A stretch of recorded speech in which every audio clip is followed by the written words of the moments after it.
በትንሹ ብቻ በትንሹ መምህር ጋር በምናደርገው ውይይት የክርስትናን ስህተት የእስልምናን ትክክለኝነት በማስረጃ እናሳያችኋለን።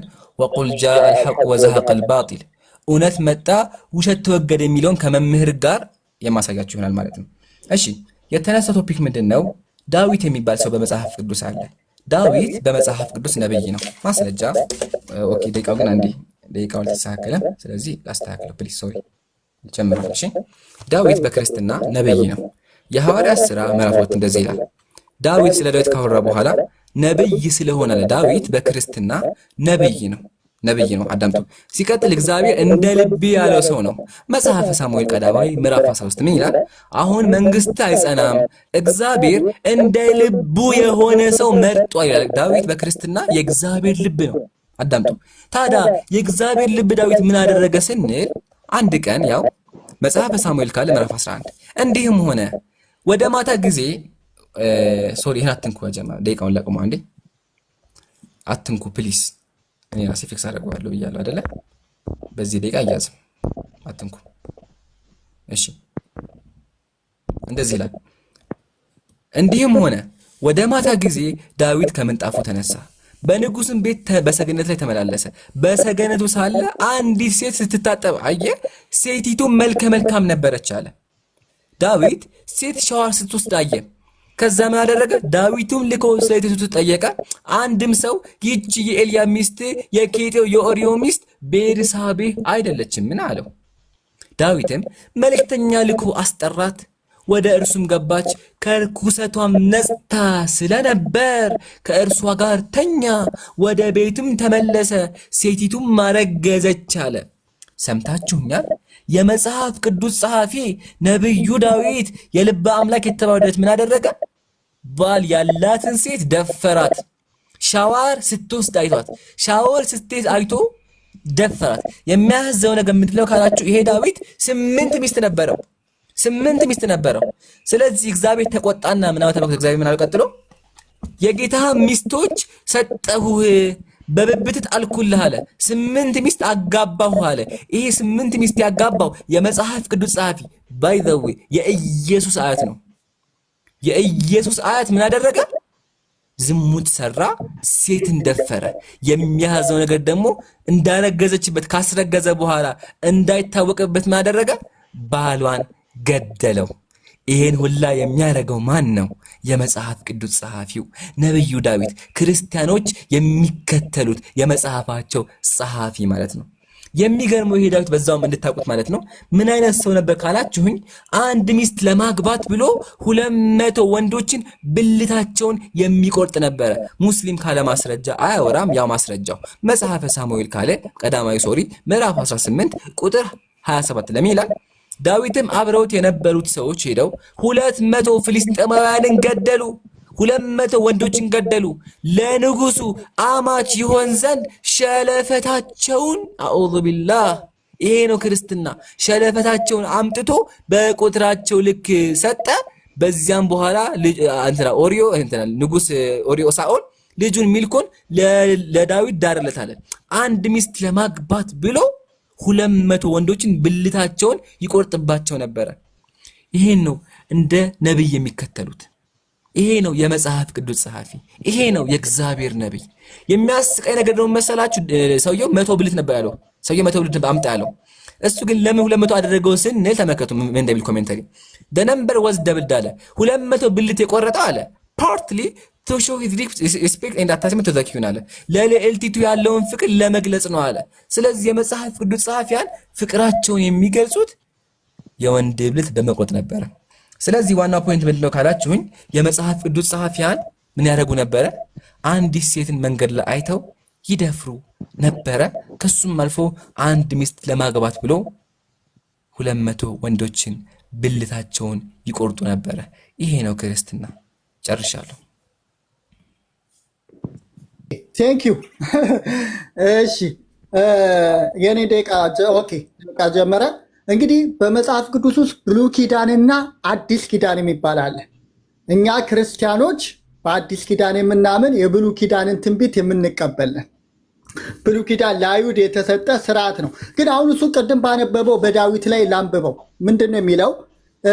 ሴቲቱ መልከ መልካም ነበረ። ዳዊትም ልኮ ስለ ሴቲቱ ጠየቀ። አንድ ሰውም ይቺ የኤልያብ ልጅ የጌጣዊ የኦሪዮ ሚስት ቤርሳቤት አይደለችምን አለ። ዳዊትም መልእክቶችን ልኮ አስመጣት። ወደ እርሱም ገባች። ከእርሷ ጋርም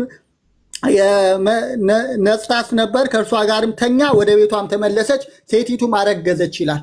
ዳዊት በደል በደለ። መዝሙር 50 ላይ ምን ይላል? አቤቱ እንደ ቸርነት መጠን ማረኝ፣ እንደ ምሕረትህ ብዛት መተላለፌን ደምስስ። በደል በድሏል ዳዊት።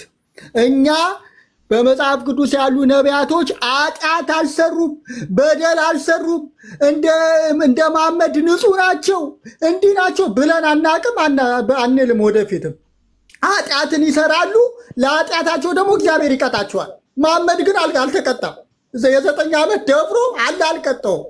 የ9 ዓመቷን አይሻ አግብቶ አስጨንቋት። እንግዲህ የ64 ዓመት ሰው እየወጡ አልቀጣትም። እኔና እናንተ ግን ምንም አናፍርም። ዳዊት ማለት እንደኔና እንደናንተ ሰው ነው፣ ቅዱስ ነው፣ ብዙ መልካም ጽድቅ ስራ ያለው ሰው ነው። ነገር ግን በደልን በድሏል። በደልን ሲበድል እግዚአብሔር ዝም አለው? ዝም አላለው፣ ቀጣው። እግዚአብሔር ቀጣው። ይሄ ሰው አልደፈራትም ይችል ሴት። እንዲሁም ንጉሥ ይሾምልን ሲሉ እስራኤሎች እግዚአብሔር ምን አላቸው? ለእስራኤል አንድ ቃል ገባላቸው። ንጉሥ በተሾመ ጊዜ በላያችሁ ላይ ይሰለጥናል፣ እኔ እግዚአብሔር እበቃችኋለሁ ሲል ኖ የሚታይ ንጉሥ እንፈልጋለን አሉ። የሚታይ ንጉሥ ስለፈለጉ ነገስታቶቹ ሚስት ያገቡ ነበረ፣ የፈለጉትን ያደርጉ ነበር። ግን እግዚአብሔር ግን ይቀጣቸው ነበረ ሲበድሉ። ስለዚህ ዳዊት በድሏል። አዎ በድሏል። የኦሪዮን ሚስት አግብቷል። አዎ አግብቷል። ወስዶ አግብቷል፣ አስረግዟታል። አዎ ኦሪዮንንም አስገድሎታል። ታዲያ ዳዊት ነብይ ነው? አዎ ነብይ ነው። ግን ኃጢአተኛ ነው። ኃጢአት ሰርቷል። ለኃጢአቱ ንስሐ ገብቷል። አዎ መዝሙር 50 ላይ ሄደን ማንበብ እንችላለን። በድያለሁ ይቅር በለኝ ብሎ ንስሐ ገብቷል። እግዚአብሔርም ከቤት ሰይፍ አይጠፋም ብሎ ቅጣቱን ቀጥቶት ንስሐውን ተቀብሎታል። ማንም ክርስቲያን፣ የትኛውም ክርስቲያን አብርሃም ኃጢአት ሰርቶ አያውቅም አይልም። ይስሐቅ ኃጢአት ሰርቶ አያውቅም አይልም። ዳዊት ሰርቶ አያውቅም አይልም። እናንተ ናችሁ መሐመድ ኃጢአት ሰርቶ አያውቅም የምትሉት። መሐመድ የ9 ዓመቷን አይሻ በ6 ዓመቱ አጫት። በ6 ዓመት እንግዲህ ምን ያላችሁ ነው? በ6 ዓመቷ የፍቅር ስሜት ተሰማት ያላችሁ ነው። አሁን ቁራናቸው ምን ይላል? አብርሃም መሐመድ ያደረገውን ማድረግ ኒሳ በረከት ነው ብለው ያምናሉ። ሱና ነው ብለው ያምናሉ። አንተ አሁን የ6 ዓመት ታጫለህ፣ በ9 ዓመቷ ታገባታለህ? ይሄ ነው የአንተ ጥያቄ። መሐመድ ያደረገውን ማድረግ በረከት ነው አይደለ? ሱና ነው መሐመድ ያደረገውን። ስለዚህ አንተ የ9 ዓመት ልጅ ታገባለህ ወይ? የ9 ልጅ ማግባት መድፈር አይደለም ወይ? እንዴት በ9 ዓመቷ እንደዛ ሲያስጨንቃት የ64 ዓመት ሰውዬ እንዴት አላህ ዝም አለ? እኛ ዳዊት አልበደለም አላልንም። ዳዊት ኃጢአትን ሰርቷል፣ በድሏል፣ ንስሐ ገብቷል። ምንም ግልጽ የሆነ ነገር ነው። ለዛውም በብሉይ ኪዳን ያለ ነው። በአዲስ ኪዳንም ብዙ ቅዱሳን አሉ። ኃጢአትን ሊሰሩ ይችላሉ፣ ንስሐ ይገባሉ። ይሄ እኮ እኛ ኃጢአት ያልሰራ ሰው አለ ብለን አልተከራከርንም፣ አንከራከርም። አንተ ነህ መሐመድ የ6 ዓመት ጨቅላ ያገባ በ9 ዓመቷ የወጣባት የገባባት የሚለው ቁርአን ማለት ነው። ቴንክ ዩ። እናመሰግናለን። ተረኛ ነኝ። እሺ ሜታቂ እሺ አልሐምዱሊላህ ወከፋ። በመጀመሪያ ሰውየው መምህራችን ካለ ማስረጃ ነው የሚያወሩት። አይታችኋላ። መምህር ናቸው፣ ግን ማስረጃ በጭራሹ ነው የላቸውም። እየቆጠረ ነው። ፕሊዝ አቋርጡኝ። ደቂቃ እየቆጠረ ነው ያለው። እሺ ካለ ማስረጃ ነው የሚያወሩት። ታዘቧቸው። መምህር ተብሎ ተጠርተው ተደውሎላቸው እንኳን መጥተው ዝም ብሎ የሚያወሩት እንደው መምህር ከእርሶ ሌሎች ክርስቲያኖች ይሻሉ ያስባለሁ። ቀጥሎ ዳዊት ኃጢአት ሰርቷል አሉ። ማሻአላህ። ስለዚህ ሙስሊሞች አልዋሸንም። እኛም ያለው ይሄን ነው ያልነውም። የመጽሐፍ ቅዱስ ጸሐፊዎቻችሁ እናንተ እንደ ቅዱሳን የምታዩቸው መጽሐፍን የጻፉላችሁ ሰዎች ምን ያረው? ተመለሱ፣ ያዳምጡ፣ ተመለሱ። እሺ ምን ያደርጉ ነበረ? ሴቶችን ይደፍሩ ነበረ። እሱን አምኗል፣ እናመሰግናለን። ቀጥሎ ግን ምን አሉ? ኃጢአት ሰርተዋል፣ ንስሐም ገብተዋል፣ እግዚአብሔርም ቀጣቸው አለ። እግዚአብሔር አልቀጣቸውም። የቀጣው ንጹሐን የሆኑ ሚስቶቻቸውን ነው።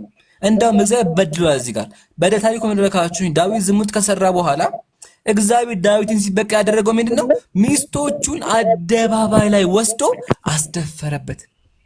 አስቡት፣ ምንም የሚያውቁ ንጹሐን ሴቶችን በአደባባይ እንዲደፈሩ አደረገ። ያው እግዚአብሔር ተመልከቱ።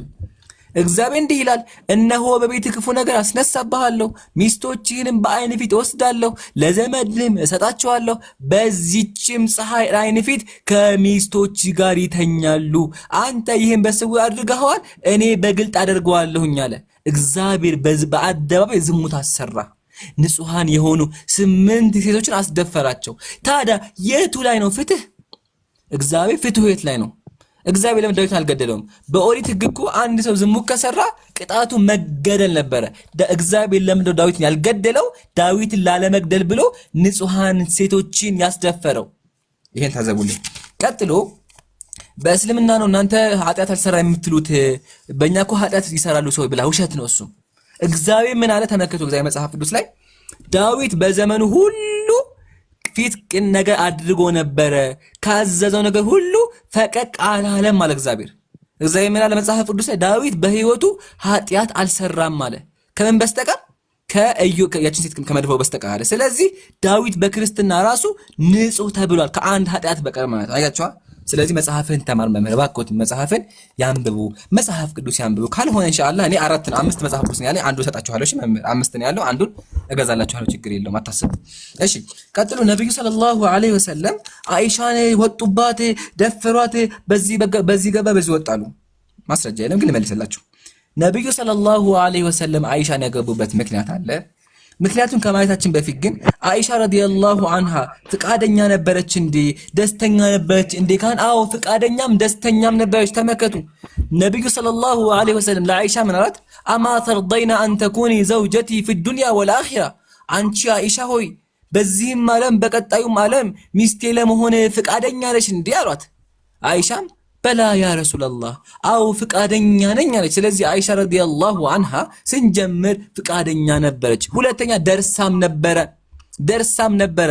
ማስረጃ ራሱ አይሻ ምን አለች? ኢዛ በለገት الجاريه 9 سنين فهي امرأة፣ አንድ ሴት 9 ዓመት ከሞላት ሴት ናት ደርሻለሁ አለ። ከመድረስም አልፎ አዋቂ ነበረች፣ መምህር ነበረች፣ ጦር የመራች ጀግና ነበረች። እድሜዋ ከሆነ የገረመ በድሮ ጊዜ ሴቶች ቶሎ ይደርሳሉ።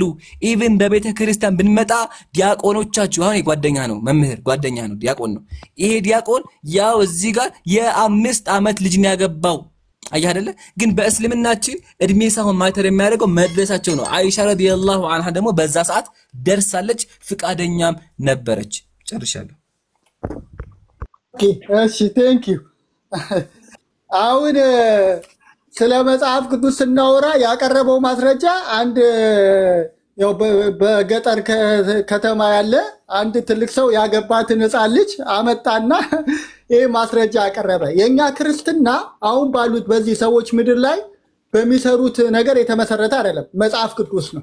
እኔ ያወራሁለት ያሉት ቁርአን ላይ የተጻፈ በአዲሳት የተጻፈ በሙስሊም የተጻፈ 2 ቢሊዮን ህዝብ ይከተሏል የተባለ ነብይ፣ አላህ ልኮታል የተባለ ነብይ የ6 ዓመት ጨቅላ አጨ፣ በ9 ዓመቷ ወጣባት የ64 ዓመት ሰውዬ እና ምን አለ እሱ ደስ አላት አለ። የ6 ዓመት ልጅ። ይሄ እኮ አሁን ለህሊና ላለው ሰው ነው የምናወራው። ይሄ ማስረጃ ማን አያስፈልገውም። ህሊና ላለው ሰው እቤታችሁ 6 ዓመት ልጅ አለች አይደል? አስታውሱ። ያቺ የ6 ዓመቷ ልጅ የ64 ዓመት ሰውዬ ሲያጫት ደስ ይላታል። ሲያጫት እንደገና በ9 ዓመቷ ሲወጣባት ማለት ነው አብሯት ሲተኛ ደስ እያላት ማለት ነው። ልክ የግብረ ስጋ ግንኙነት ለማድረግ የ9 ዓመት ልጅ ደስተኛ ነች፣ ፍላጎት አላት እያለ ነው። እና እሱም ቢያገኝ አይምርም ማለት ነው። ቅድም ማስረጃ አላቀረበም ይላል መጽሐፍ ቅዱስ። መጽሐፍ ቅዱስ ላይ ዳዊት ደፈራት የሚል ቃል የለም። ይኸው ቅድም ምንድን ነው የሚለው? ይኸው እዛው 1 ሳሙኤል ምዕራፍ 11 ላይ ዳዊትም መልእክተኞች ልኮ አስመጣት፣ ወደ እርሱም ገባች፣ ከርኩሶቷም ነጽታስ ነበር፣ ከእርሷ ጋር ተኛ፣ ወደ ቤቷም ተመለሰች ነው የሚለው እንጂ ደፈራት የሚል የለም። መድፈር ማለት አስገድዶ መድፈር ማለት ነው። ልክ የ9 ዓመት ልጅ አሁን ለምሳሌ ፈልጋት ተኛ ይሄን ለማወቅ ምንድን ነው የሚያስፈልገው? ህሊና እኮ ነው፣ ህሊና ነው። አሁን የ9 ዓመት ልጅ ፈልጋ አታደርግም፣ ፈልጋ ሴክስ ታደርጋለች የሚል ካለ ራሱን የሚሸውደው እና አለ አልኮት እኮ ነው እንግዲህ የ9 ዓመቷን አይሻን አብሯት የተኛው የ54 ዓመት የሚሆን የ64 ዓመት ሰውዬ እድሜው ላይ እዚህ ምን ኮመንት ምን ይጽፋሉ? እድሜውን በዛ 64 ይላሉ፣ 50 ነው ይላሉ። የ50 ዓመት ሰውዬ የ9 ሰዎች ጉልበት ያለው ሰውዬ ወጣባት ማለት ነው በአይሻ ላይ። አሁን የዛን ዘመን ስለሆነ ነው እንጂ በዚህ ዘመን ቢሆን ቅድም እንዳለችው እስር ቤት ነው የሚገባው፣ እስር ቤት ይገባል። ስለዚህ ዳዊት ንስሐ አልገባም ደግሞ ላለው መዝሙር 50 ላይ ገብቷል። አቤቱ እንደ ቸርነት መጠን ማረኝ፣ እንደ ምሕረት ብዛት መተላለፌን ደምስስ፣ እኔ ኃጢአተኛ ነኝ በድያለሁ ብሏል።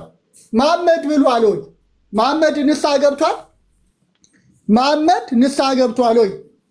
ከአይሻ ጋር ስለተኛ አይ ከአይሻ ጋር አልተኛም፣ ከ6 ዓመቱ አላገባትም ወይ ደግሞ በ9 ዓመቱ ከእሷ ጋር አልገባም ካላችሁ መቀጠል እንችላለን። ስለዚህ ንስሐ ያልገባው እንደዛው የቀጠለው መሐመድ ነው ማለት ነው። መሐመድ እንደዛው ነው የቀጠለው እና ዳዊት በመጽሐፍ ቅዱሳዊ ማስረጃ በድሏል፣ ንስሐ ገብቷል። አው ከቤትም ሰይፍ አይጠፋም ተብሏል፣ ተቀጥቷል። ይሄ የመጽሐፍ ቅዱስ እውነት ነው። ምንም የምንደባብሰው ነገር የለም። መጽሐፍ ቅዱስ እውነትና እውነት ነው። መሐመድ ግን እሱ እንዳመነው የ6 ዓመቷን አጭቷታል፣ በ9 ዓመቷ ከእሷ ጋር ገብቶባታል ማለት ነው። በስንት ዓመቱ? 64 ወር 50 ምናምን ዓመቱ። በዚህ ዕድሜው ይሄ ሰውዬ ከ9 ዓመት ጨቅላ ጋር ተኝቷል፣ ከ9 ዓመት ጋር እና ማስረጃውን ራሱ ይነግራቸዋል እንደገባ። አልገባም ካለ እናያለን ማለት ነው ከ9 ዓመቷ ጋር እና ቴንኪው።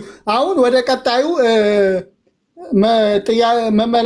ጥያቄ ጠይቀኝ፣ እኔም እየጠየቅኩ መሄድ እንችላለን፣ መጠየቅ እንችላለን እና መጨረስ እንችላለን።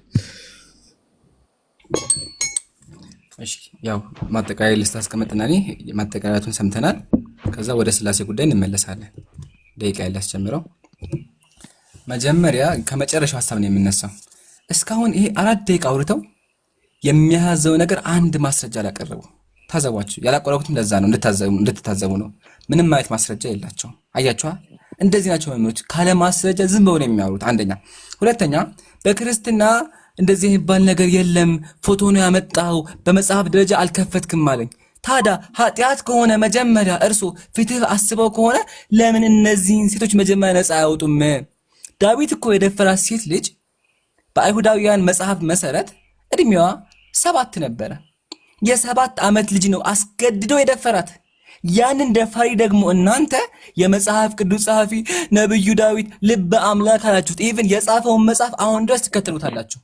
አሁን ቢኖርማ የሚደረግ በመሰች አሁን ቢኖርማ ይያዝና ይገደል ወይም ደግሞ ይታሰራል። ህፃን ልጅ ደፍሮ የሚመረው የለ ይገደላል። ያውም ደግሞ ጠባቂ ያላትን ህፃን ልጅ ማለት ነው ይገደል ነበረ። ዋናው ግን አሁን ተርፏል። ግን የማያዝነው ክርስቲያን ወገኖቻችን ያንን ደፋሪ ሰው የመጽሐፍ ቅዱስ ጸሐፊ ብሎ ያከብሩታል። ቀጥሎ በክርስትና ህፃን ልጅ አግቦ የሚል ነገር የለም፣ ፎቶ ነው ያመጣው፣ መጽሐፍ አልከፈክም። ማሻአላህ እንክፈታ መጽሐፍ ቅዱስ ይከፈታ። ያ ጀማ ተመልከቱ። መጽሐፍ ቅዱስ መኃልየ ሰለሞን ምዕራፍ 8 ተመልከቱ ምን እንደሚል። ገና ጡት ያላወጣች ትንሽ እህት አለችን፣ ለጋብቻ ብትጠየቅ ለዚች ለእህታችን ምን እናድርግላት ይላል። እትሙ ይሄ ነው። እትሙን ቼክ አድርጉ። እትሙ ይሄ ነው። እሺ ስለዚህ በመጽሐፍ ቅዱስ መሰረት ጡት ያላወጡ ህፃን ልጆች ያጋባል እግዚአብሔር አምላክህ ህፃን ልጆችን ያጋባቸዋል፣ ያስደፈራቸዋል። አያ ከሰው ልጅ የማይሻል ሰው ልጅ እኮ አሁን ለዓለማችን ላይ የዓለም ህጎች እኮ ከ18 ዓመት በላይ አታግቦ ህግ አወጡ አስበው ማለት ነው። ግን አንተ አምላክ የምትለው ጡት ያላወጡ ገና ጩጬዎችን ገና የታቀፉ ህፃን ልጆችን ያጋባቸው ነበረ። ይሄ ነው አምላክ ይሄ ነው። ኢቭን በእናንተ በፍትሐ ነገስታችሁ መሰረት አንድ ሴት ልጅ የምታገባው በ12 ዓመቷ ተመከተ። የሚጋቡትም የሴትና የወንድ አካለ መጠን ያደረሱ ይሁኑ። ወንዱ 20 ዓመት ይሆነው፣ ሴቷ 12 ዓመት ይሆናት ይሁን። ቡም አያ እኛ የምናወራው በማስረጃ እናንተ የምታዩት ካለ ማስረጃ። ልዩነት ተመልከት። ሙስሊም ልዩነት ተመልከት። ታዘቡ እንግዲህ ታዘቡ። አላሁ አክበር። አያችሁ የ12 ዓመት ልጅ ታግባ እያለ የሚያስተምር ያንተ እምነት ነው። ስለዚህ ለሴቶች ፍትህ መቆም ፈልጋ ከሆነ ይህም መጽሐፍን ቀደጣልና ከክርስትና ውጣ። ለምን ያለህበት ክርስትና ማርያምን በ12 ዓመቱ ያጋባ ሴቶችን በ12 ዓመት የሚያጋባ መጽሐፍ ነው። ማርያም ያገባት ዮሴፍ 70 ዓመቱ ነበረ። የ70 ዓመት ያረጀ ሽማግሌ አጋባት በመጽሐፍ ቅዱስ መሰረት እጮኛዋ ሆነ። ጨረስን። ቀጥሎ ያነሳሁትን ነገር በሙሉ አልመለሰውም። ምን አነሳው ጀማ? ምን አነሳሁኝ እኔ? በመጽሐፍ ቅዱስ መሰረት ዳዊት የደፈራት ሴት አስገድዶ ያወጣባት ማለት ነው። ስትደፈር እግዚአብሔር ፍትህ አልሰጣትም። እግዚአብሔር እንዳውም ምንድን ያደረገው 8 ንጹሐን ሴቶችን በአደባባይ ለምን አስደፈረ? አልመለሰውም። ሁለተኛ ዳዊት አንድ ሚስት ለማግባት 200 ወንዶች ብልታቸውን ቆረጠ። እሱንም አልመለሰም። መልስ የለውም። አልመለሰውም። ያ ጀማ አልመለሰውም። ቀጥሎ ደፈራት የሚል እኮ የለም አልከኝ። ሐቢቢ መምህራችን ባል ያላት ፍቃደኛ ያልሆነች ሸዋር ስትወስድ አይቶት ብቻ ከተኛ ምንድን ነው የሚባለው? ባል እኮ ፈቃደኛ መቼም አትለኝም። መቼም ባሏ እያለ ሸዋር ስትወስድ ብቻ አይቶ እኮ ነው የወጣባት። ያም የ6 ዓመት የወጣባት ማለት ነው። ይሄ ነው የእናንተ ነብይ። አያችሁ አጀማ፣ ይሄን ያልኳችሁ መምህራን ሲመጡ አለማውን ኤምሮ ሰዓት ይዘህ ነው የምታወራው ወይስ ምንድን ነው? ማብራሪያ ነው? ሰዓት ይዘህ ነው? ይቅርታ አቋርጠሽኝ፣ አቋርጠሽኛል። 30 ሰከንድ ላይ መልሰዋለሁ። አቋርጠሽኛል። አታቋርጭሽ። ሌላ ጊዜ ደቂቃ ነው የምጨምረው። 1 ደቂቃ ጨመርኩልህ። 1 ደቂቃ ብቻ ጨምረህ ነው የምታወራው። ችግር የለውም። ይመችናል። እንደዛ ይመችሽ። እሺ። ስለዚህ አጀማ ይሄን ያልኳችሁ መምህራን ሲመጡ አልሐምዱሊላህ እንደዚህ አድርገን የመጽሐፍ ቅዱስ ጸሐፊያን እናስተምራችኋለን። ቀጥሎ አይሻ ረዲየላሁ ዐንሃ ተደፍራቻለች። ማስረጃ አላቀረበም። ዋናው ሴቶች በዛን ጊዜ ቶሎ ይደርሱ ነበረ። አንተ ከአይሻ ታውቃለህ እንዴ? አይሻ ራሷ እኮ ምን አለች? እኔ ደርሼ ነበረ። ኢዛ በለገቲል ጃሪየቱ 9 ሲኒን ፈሂየ እምራ አለች። ደርሻለሁ አለች። ከዚህ ላይ ማስረጃ ምን ፈለክ? ኢቭን በድሮ ጊዜ አያትህን ብትጠይቃት አያትህ ያገባችሁ በትንሽ እድሜዋ ነው። አያችሁ አይደለ? ስለዚህ ጋብቻ በጊዜ ላይ ዋናው ግን ነብዩ ሰለላሁ ዐለይሂ ወሰለም ያገባት ፍቃደኛ ሁና ደስተኛም ሁና ኢቭን ጦር የመራች ጀግና ነበረች። መቼም ህፃን ጦር አይመራም። ህፃን መቼም ሊዋጋ አይችልም አይደለ? ስለዚህ እባክህን መጽሐፍህን ተማር። መጽሐፍ ቅዱስ ብላችሁ የምትከዙት መጽሐፍ ሴቶችን የሚያስደፍር እንዳሳየኋችሁ በዝሙተኞች የተጻፈ መጽሐፍ ነው። መጽሐፈ ሳሙኤል ካልዕ ምዕራፍ 11 ማስረጃ አቅርቤያለሁ። መምህር ግን ማስረጃ የላቸውም። ጨርሰናል። አሁን ወደ ስላሴ እንለፍ። እኔም አለኝ። ኧረ አንተ እኮ ነው የጨመርክው።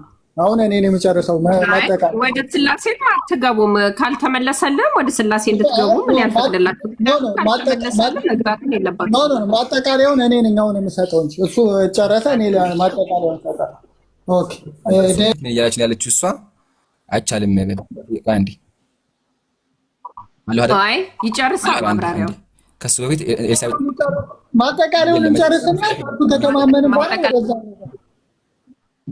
አይደለም እየፈራሽ ነው ያለሽው። አትፍሪ። በስላሴ ጉዳይ በሶስቱ አምላኮች መዋት አለበት። ቅድም ከውይይቱ በኋላ ስለ ስላሴ እንወያያለን ብለህ ይወያያል። ካልሆነ ማጠቃለያውን ልስጣ። ህጉን ለምን ታልፋለህ እንዴ? ለምን መጀመሪያ ትወያያለህ? ተስማማ እያመለጠ እወያያለሁ። እንጨርስን ሄደን እወያያለሁ። በቃ ሰምታችኋል። ሪከርድ አድርጉ። ድገማው አንዴ እወያያለሁ። አንተም ስላለ ትወያያለህ፣ ስለማመር ትወያያለህ። በቃ ተቀብያለሁ። አሁን ቀጥል። ኦኬ እሺ። ቅድም አሁን እሱ ያቀረበው ማስረጃ ፍትሐ ነገሥት ነው። የ12 ዓመት ልጅ ነው የሚለው። 12 ዓመት ልጅ የወር አበባ ገና ማየት የሚጀምር እሱ ደግሞ የሃይማኖት መከራከሪያም አይደለም፣ መጽሐፍ ቅዱስም አይደለም። እንደ ሀገር የተመራንበት እንደ ቤተክርስቲያንም ስርዓት የተመራንበት ነው እንጂ የሃይማኖት መከራከሪያ አይደለም። እኔ ያወራሁላችሁ ያለሁት እንዳትረሱ የአላህ መልእክተኛ የተባለ አላህ ልኮት ነው የ6 ዓመት ልጅ ያገባው እና የ6 ዓመቷ ልጅ ደስተኛ ነበረች ይላል። በ9 ዓመቷ የ64 ዓመት ሽማግሌ ሲገባባት ደስተኛ ነበረች ይላል። ደጋግሞ ደግሞ 1ኛ ሳሙኤል ካልዕ ላይ ያነሳው ደፈራት ዳዊት ደፈራት ይላል። ደፈራት የሚል ቃል የለም። ወደ እርሷ ገባ ነው የሚለው። ወደ ቤቷ አብሯት ገባ፣ ተኛ፣ አስጠርቷት። ንጉሥ ነው አስጠርቷት ገባ ነው የሚለው። መድፈር ማለት አስገድዶ ማለት ነው። አሁን ለምሳሌ የ9 ዓመት ልጅ አስገድዳት ነው የምትደፍራት፣ ፈልጋ አይደለም። የ9 ዓመት ልጅ ከ50 ዓመት ሰውዬ ጋር ስትተኛ በግዳጅ ነው፣ ተደፍራ ነው የምተኘው። ለምን? ግብረ ስጋ ግንኙነትም ስታረግ ግዳጅ ነው የሚሆነው እንጂ ፍላጎት ኑሯት አይደለም። መቼስ መሐመድ ሲሆን ሌላ ነገር አለው አይባልም። ይኸው ነው ሽማግሌ ሰው ነው። ከዚች ህፃን ጋር ሲተኛ ምን ሊሆን እንደሚችል አስቡት። ሌላ ደግሞ ምን ብሎ ዋሸ? ይኸውላችሁ አሁን ይመልሳል በኋላ በጥያቄና መልስ። ዳዊት በ7 ዓመቷ ነው ወደ ኦሪዮ ሚስት ወደ ቤርሳቤት የገባባት አለ። ውሸት የለም እኮ በ7 ዓመቷ ገባባት የሚል የለም። የኦሪዮ ሚስት ቤርሳቤት 7 ዓመቷ ነው የሚል የለም። ቅድምም ከነሱ ጋር ሲያወራ ሲያታልል የነበረው ይሄ ነው። የለም 7 ዓመቷ ነው የሚል የለም። ስለዚህ መሐመድ ከ6 ዓመቷ ጨቅላ ጋር ሲተኛ በ6 ዓመቷ ሲያጫት ደስ አላት ይላል። እቤታችሁ የ6 ዓመት ልጅ የለችም እንዴ? የለም። እቤታችሁ የ9 ዓመት ልጅ የ7 ዓመት ልጆች የሉም እንዴ? ስለ ፍቅር ያስባሉ? አልጋ አብረው ስለመተኛት ከአንድ ሽማግሌ ሰው ጋር አብረው ስለመተኛት ያስባሉ? ለምሳሌ ልጅ ብትኖራችሁ አንድ የ54 ዓመት ሰው አብሮ ቢተኛ ምንድን ነው ልትል የምትችለው? ደፈረኝ። ምን አይነት ጉዳት ነው የሚደርስባት? እንዴት ነው ልትደማ የምትችለው? ምን አይነት መከራ ነው የተቀበለችው አይሻ? ይኸው አሁን እኮ ዘመኑ ስላለፈ እኮ ነው እንጂ እንደዚች አይነት ህፃን ልጅ ፍትህ የጎደለባት እኮ የለም። በጣም እኮ ነው ፍትህ የጎደለባት። የስንትስ ጉልበት ያለው ሰውዬ እኮ ነው አብሯት የተኛው መሐመድ የሚሉት እና በዛ ዘመን ይላል ደግሞ እሱ። አያችሁ የኛ አምላክ ባህል፣ ዘመን፣ ጥንት የሚል ነገር አይለየውም። ቅዱስ ነው ሁሌ። ለህፃናት ለሴቶች ፍትህ ነው እግዚአብሔር። ስለዚህ እሱ ግን የእሱ አምላክ ግን አላህ በድሮ ዘመን ለህፃናት አይራራም። ስለዚህ መሐመድ የሚሉት ሰውዬ ከ6 ዓመት ጨቅላ ጋር እንዲጋባና በ9 ዓመቷ እንዲገባባት አደረገው ማለት ነው። እና የኛ አምላክ ግን ድሮ ጥንትም አሁንም ያው ናቸው። በመጽሐፍ ቅዱስ ውስጥ አሁን እሱ ማስረጃ ያመጣልኛል። ወደ ጥያቄና እንትን ውስጥ እንገባለን። በ7 ዓመቷ ዳዊት ደፈራት የሚለውን ያሳየናል ማለት ነው። ከዛ በኋላ ያው እንግዲህ እንቀበላለን ማለት ነው። እዚሁ እንትን እናምናለን። በ7 ዓመቷ ዳዊት ደፈራት የሚለውን ያሳየናል። እኔ በ6 ዓመቷ እንዳገባት በ9 ዓመቷ እንደገባባት ራሱ ተናግሯል። እንደውም ደስ ብሏል። እንግዲህ የ6 ዓመት ልጅ የ9 ዓመት ልጅ ከ54 ዓመት ሰውዬ ጋር ሴክስ ስታደርግ ደስ አላት ይላል። ደፋር ነው አይምርም በዚህ ዘመን። ሰዓት አልቋል። አሁን ወደ ስላሴ ላይ የምንገባው 4 ደቂቃ አለን። በዚህ ጥያቄ እናመልሳለን። እንዴ ጥያቄ መልሳለን። በዚህ ጥያቄና መልስ ብቻ ቆይ ረጋ በሉ አንዴ። አትጮሽ አንዴ ረጋ በሉ። መጀመሪያ ስላሴ አለ፣ ከዛ ጥያቄና መልስ መጨረሻ ነው። አልጨረስንም፣ ውይይት አለቀ። አይደለም ጥያቄና መልስ በዚህ ነው። አሁን ባወራነው ሰዎች ሳይረሱት በዚህ ባወራነው ውስጥ አንተ ባወራው እኔ ባወራት ውስጥ ጥያቄና መልስ እናደርጋለን። ማጠቃለያ ስራ ከዛ ጠይቃለች። አይገባም። ወደ ስላሴ የምገባው ስጨርስ ይጋም በቃ አልገባም። እሺ ማጠቃለያ ይቀርማል። ማጠቃለያ ይቀርማል። አትፍሩ አንዴ። አሁን ሰጠን እኮ ማጠቃለያ። እኔ ማጠቃለያ አንተ ከተናገርክ በኋላ እኔ ነው የምናገረው። 3 ደቂቃ ሰዓት አይደለም። አንተ 3 ደቂቃ ደግሞ ማለት ድጋሚ 3 ደቂቃ መልስ በኋላ ነው ማጠቃለያ። ከጥያቄና 3 ደቂቃ ለሱ እንደገና ለአንተም 3 ደቂቃ የምትወስድ ከሆነ ችግር የለም። እሱ 3 ደቂቃ ይቀጥላል። ምን አለ መሰለኝ የውይይት ችግር የለም። የውይይት ደቂቃ ያወራ አንተም 3 ደቂቃ ታወራለህ። ችግር የለም።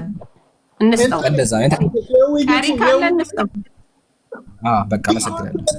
ጥያቄና መልስ እናደርግና ከዛ ማጠቃለያ ነው የሚሆነው። ጥያቄና መልሱ ከዛ በኋላ ይቀጥላል። የሚናገረው ካለ 3 ደቂቃ እንሰጠዋለን። ለአንተ 3 ደቂቃ ለአንቺ ብዬ ይችላል።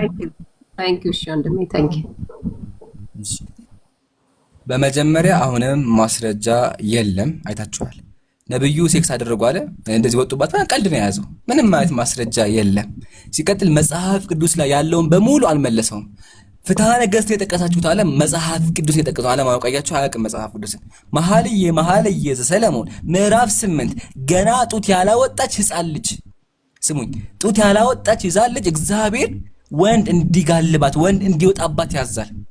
አስቧት፣ ተኝታ ደሟ ሲፈስና አስቡት እንግዲህ ቢላህ አለይኩም። ይህን ያደረገው ማን ነው? የመምህርና የኤልሳቤጥ አምላክ። ምን ያደረገ? ህፃን ልጅ ጡት የላቸውም፣ ገና ጡት የላቸውም፣ ጩጬ ናቸው። ጩጬ ሆነው እግዚአብሔር ደማቸው እየፈሰሰ እያለቀሱ አስደፈራቸው። ይሄ ነው አምላክ ያደረገው። ቀጥሎ ፍትህ የለም እስልምና ለፍትህ አያራራም ያገኝ አምላክ እኮ ዳዊት ዝሙት ሰራ ብሎ 8 ሴቶችን እያለቀሱ እንባቸው እየፈሰሰ ህዝቡ እየተመለከታቸው አስደፈራቸው። ፍትሃዊ ከሆነ እግዚአብሔር ቢያንስ በጨለማ ለምን አስደፍርም? ግን ምንድነው ያለው? አንተ ይሄንን በጨለማ አድርገዋል፣ እኔ ግን በህዝቡ ሁሉ ፊት አስደፍራቸዋለሁ አለ። ህዝቡ እያየ እግዚአብሔር አሰልፎ 8ቱንም አስደፋች። ተመልከቱ፣ ማስረጃ ያሳያቸው ይወት ከፈለጋችሁ ያው ቃል በቃል አያቻው። ስለዚህ እግዚአብሔር ንጹሃን ሴቶችን ያስደፍራቸው ነበረ፣ ያሰቃያቸው ነበረ። ቀጥሎ እኔ ያልኩትን ነገር አለ። ምን አለ? አይሻ ደርሳለች ምናምን እድሜ እኮ ይለያያል አለ። ብራዘር እድሜ የሚላይ ከሆነ ለምንድነው ቤተክርስቲያን ላይ በ5 ዓመት የምታጋባቸው? ለምን ጉድህን ደበከው? ያ ጉድ ለምን ተደበቀ? ዮሴፍ ማርያምህን በስንት ዓመት ነው ያገባት? የ12 ዓመት ልጅ ነበረች እኮ ማርያም። ዮሴፍ 70 ዓመቱ ነበር እኮ ሲያገባት። ኢቭን መንፈስ ቅዱስ ማርያምን ሲያስረግዛት እኮ 12 ዓመቷ ነበረ። ምንም የማታውቅ 12 ዓመት ህፃን ልጅ እኮ ነው መንፈስ ቅዱስ መጥቶ ያጸነሳት በአንተ ሉቃስ ላይ ማለት ነው። አስቡት፣ አምላክ የሚሉት አካል ምንም የማታውቅ ህፃን ልጅ ማለት ነው። ቤታችሁን ጋር 12 ዓመት አስቡት እንግዲህ 12 ዓመት ልጅ ካለች እሱ መጥቶ አምላክ ሲያስረግዛት፣ አምላክ መጥቶ አስረገዛት። ምንም የማታውቅ ህፃን ልጅ። ከዛ ስትወልድ ደግሞ ስቃዩን ደግሞ አስበው፣ ስትወልድ ስቃይ ያለባትን ስቃይ። ይሄን ያደረገው ማን ነው? የሱ አምላክ። ንጹሃን ሴቶችን ማርያምን፣ ንጽህቷን ማርያም በ12 ዓመቷ አሰቃያት፣ አስደፈራት። ይሄ ነው። እስካሁን ጋይታችኋል። ምንም ማለት ማስረጃ ሊያቀርቡ አልቻሉም። ሁሉም ምንድነው? ሁሉም ወሬ ብቻ ወሬ። ምንም ማለት ማስረጃ ያቀረበ ምንም ማለት ግን በእስልምናችን ነብዩ ሰለላሁ ዐለይሂ ወሰለም አይሻን ያገባት 6 ዓመቷ እያለ ኮንትራት ነው ማለትም ውልተው ወይም ደግሞ ኒካ ታሰረ እንጂ አላገባትም። ጋብቻው አልተፈጸመም። ጋብቻ የተፈጸመው ስትደርስና ፍቃደኛ ስትሆን እድሜዋ ሲበቃ ነው። ይሄ ነው በእስልምናችን ያለው። በክርስትናችሁ ስንመጣ ግን ነቢያቶቻችሁ አንድ ሚስት ለማግባት ብሎ ሰዎችን የሚደፍሩ ናቸው። ኢቭን አምላካችሁ ኢየሱስ ክርስቶስ ምን ያደርግ ነበር? ስንት ተመልከቱ። አምላክ ክርስቶስ የሚያደርገውን ምድር ላይ እየመጣ የሚያውቁ ሰዎች ምንም የሚያውቁ ሴቶችን ጡታቸውን ያስጠባቸው ነበር። ተመልከቱ ምን እንደሚል እዚህ ጋር። ይሄ ላሳየና ከዛ በኋላ ሰዓት እየሄደ ነው ያለው፣ ወደ ማጠቃለያ እገባለሁ ማለት ነው። ተመልከቱ አንዴ ያው ኢየሱስ ምን አደረገ? ዳግመኛም ጌታችን ኢየሱስ ክርስቶስ በእኔ በራሴ ፍቃድና በአባቴ ፍቃድ አይሁድ ዕለተ ዓርብ የወጋውን ጎኔን ጥብ እያለ ነበረ። አምላካቸው ኢየሱስ ምንም የሚያውቁ ሴቶችን እየጠራ ዝሙት የሚያሰራቸው። ክርስቶስ ሰምራ እቺ ናት ያጀማ፣ ክርስቶሳችን ናት እቺ ነው ኢየሱስ ማረከት እቺ ሴት ማለት ነይና ያው ነይ ያን ጊዜ አለ ጥቢ አላት፣ ያው ጥቢ።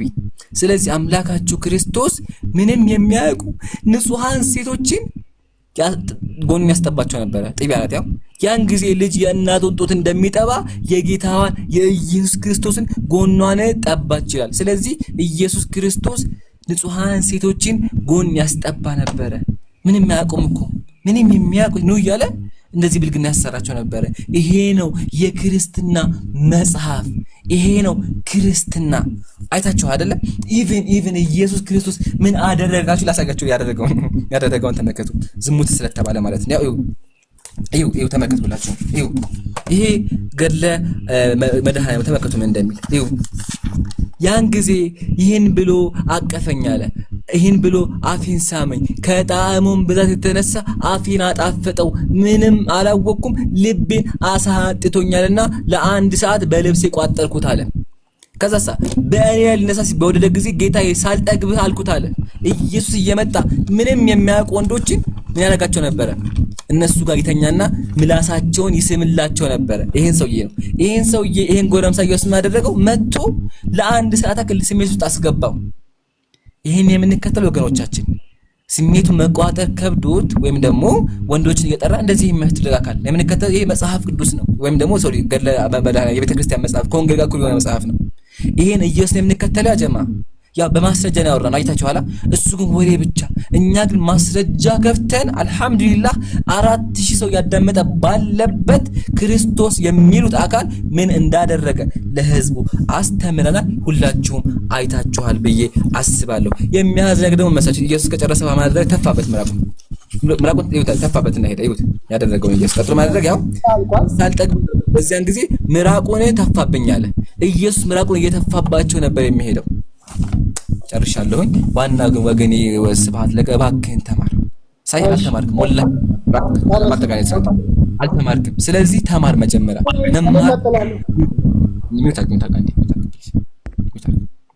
መማር አለብህ። መማር ያለብህ ምንድነው ካልከኝ ረጋበልና ቤትህ መጽሐፍ ገዝተህ ተማር።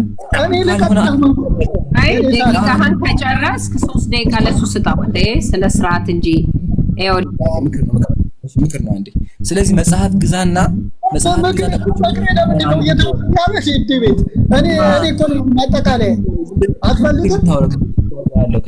ምክሩን በኋላ ታረግልናለህ። 3 ደቂቃ ለስብሐት ለከ 3 ደቂቃ ምክሩን በኋላ ተሰጠው። 3 ደቂቃ ከመውሰዱ በፊት ቀጣይ በስላሴ ያወራል ወይስ አያወራም? በስላሴ ያወራል እኮ አለ። ያንተ ምን ከስላሴ መቼ እንጨርስከና ያወራል አለ እኮ አወራለሁ አለ መሰለኝ እኮ። ስለዚህ ደግሞ በጉቦ አታድርገው፣ በጉቦ አታድርገው። አይ የጨነቀ ልጁ እያመለጠን ያለው ማለት ነው። በስላሴ አባል ቤሽ ላውራ ቆይ ላስረዳህ እንዴ።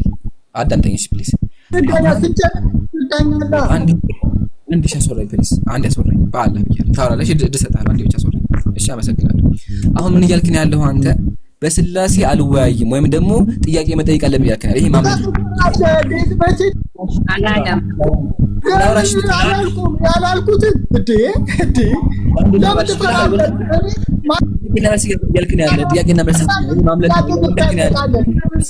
አምላክ ልታመልክ ሶስቱን አምላክ ልታስረዳ አልቻልክም እኮ። የምታመልካቸውን ሶስቱን አምላኮች መቼ ተወያየንና አሁን ሌላ ደስ ቀጣይ እኮ አላወራም ያልከው አወራለሁ። እሺ ታወራለህ። ስለዚህ አወራለሁ፣ እንወያያለን። ስለዚህ እንስማማ። ቀጥታ ትገባለህ ወደ ርዕሱ። አታመልጥም። እንወያያለን። አዎ ጥያቄና መልስ ይሄንን ጨርሰን እንገባለን ወደ ስላሴ። ጥያቄና መልስ ስንት ደቂቃ ነው? ጥያቄና መልስ እንደፈለግከው 3 ደቂቃ 5 ደቂቃ እንደፈለግከው። እዲ 3 ደቂቃ ነው። ኦኬ አሁን እኔ ማጠቃለያ ልስ አዳምጥ። አሁን ስታር በማስረጃ የምታወራው እሺ፣ ቀጥል። ያው ማስረጃ ቀርባለህ። ታው ማጠቃለያ እኔ ማጠቃለያ ልስ እንደፈለግኩ አንተ እንደፈለግክ ነው የሰጠው። እኔ ልስ ነው አይደለም። እስካሁን ያወራው ካለ ማስረጃ ነው። አሁን ካለ ማጠቃለያ ልስ ማስረጃ ካወራ እየፈራን ነው። ጥያቄና መልስ አሁን 3 ደቂቃውን ስጠው። ይሄ ትክክል አይነት ፍርድ አይደለም። 3 ደቂቃውን ከ3 ደቂቃ ከዛ በኋላ ደግሞ ወደ ስላሴ እንሄዳለን። ያው ደቂቃ አድርጌያለሁ። ደቂቃ ከፍተኛ ችግር ግን በምን ያወራል? ኦኬ በማስረጃ ነው። ቆይ ልሂድ እንጂ ልሂድ። ቅድም ገና ሲጀምር ምን አለ? ማሌ ሰለሞን አሳየኝ። መጀመሪያ ግን ቅድም ሲጀምር ፍትሐ ነገሥትን አሳይቶኛል 12 ዓመት ብሎ። ስለዚህ ወደ ፍትሐ ነገሥት ሄዳለ። እኔ አልሄድኩም። መጀመሪያ አንተ ስለሄድክ ነው ያንን የተናገርኩት። አውቀህ ታጭበረብራለህ ማለት ነው። እንደገና ደግሞ አሁን ምን ብለህ ነበር? ዳዊት በ7 ዓመቷ ደፈራት አልክ። እሺ ማስረጃ አሳይ ስል እኔ ማስረጃ ትለኛለህ። እኔ ማልደፈራትም በ7 ዓመቷ። አንተ አሳየኝ በ7 ዓመቷ ቤርሳቤት እንደደፈራት ማስረጃ አሳየኝ አልኩ። ዘለ ወደ ገድልና ድርሳት ትሄዳለህ። በመጽሐፍ ቅዱስ ጀምረን እንደገና የምንወያይበት ውይይት ምንድን ነው? ደፍሯል ወይስ አልደፈረም የሚል ነው። አንተ ሌላ ክርስቶስ ሰምራን ታነሳለህ፣ ሌላ ገድል ታነሳለህ። እያወራን ያለነው ዳዊት ደፍሯል ወይስ አልደፈረም? መሐመድ ደፍሯል ወይስ አልደፈረም? ቅድም ሲጀምር ምን አለ? አዎ መሐመድ በ6 ዓመቷ ነው ያጫት፣ በ9 ዓመቷ ገብቶባታል፣ አግብቷታል አለ። አሁን ሲያወራ ግን ምን አለ? በ6 ዓመቷ አጫታልና እድሜዋ ሲደርስ አለ። ሰምታችኋል? እድሜዋ ሲደርስ አገባት አለ። እድሜዋ ሲደርስ ለምን ትላለህ? ለምን ትሸማቀቃለህ? ለምን ታፍራለህ? በ9 ዓመቷ የ64 ዓመት አዛውንት ገባባት። በልጅ ኮራ በላይ ለምን ታፍራለህ? ለምን ትሸማቀቅ? ደቂቃውን ፓውዝ አድርጌዋለሁ። አንዴ ደቂቃውን ፓውዝ አድርጌዋለሁ። ነብዩ 60 ፓውዝ አድርጌዋለሁ። አንደኛ ነብዩ 60 ዓመታቸው እንደሆነ ማስረጃ አንደኛ፣ ሁለተኛ ደግሞ ዳዊት ውሸት ነው እዚህ ጋር ላረመህ ማስረጃ ውሸትን ሲሆን ጻፉ ብለህናል። አንተም እየጻፍክ ያዝ። እምሩ እስክርቢቶን ያዝና ይኸው እኛ አላቋረጥንም እየጻፍን ነው አይደል? ማስረጃ ይጥቀስ። ሰው እኮ የታዘበው ከሰው የታዘበው ማስረጃ አቅርብ። እየዋሸች ነበር። ውሸታም ከሆነ እኮ ነው የሚሆነው። ነገር ግን ጽፈህ ያዝ፣ አታቋርጠው። በዘጠኝ ዓመቱ አልገባባትም ካልከኝ ማስረጃ አመጣለሁ። በዘጠኝ ዓመቱ አልገባም ብለህ ካድ መጀመሪያ መካድ አለብህ። ጥያቄ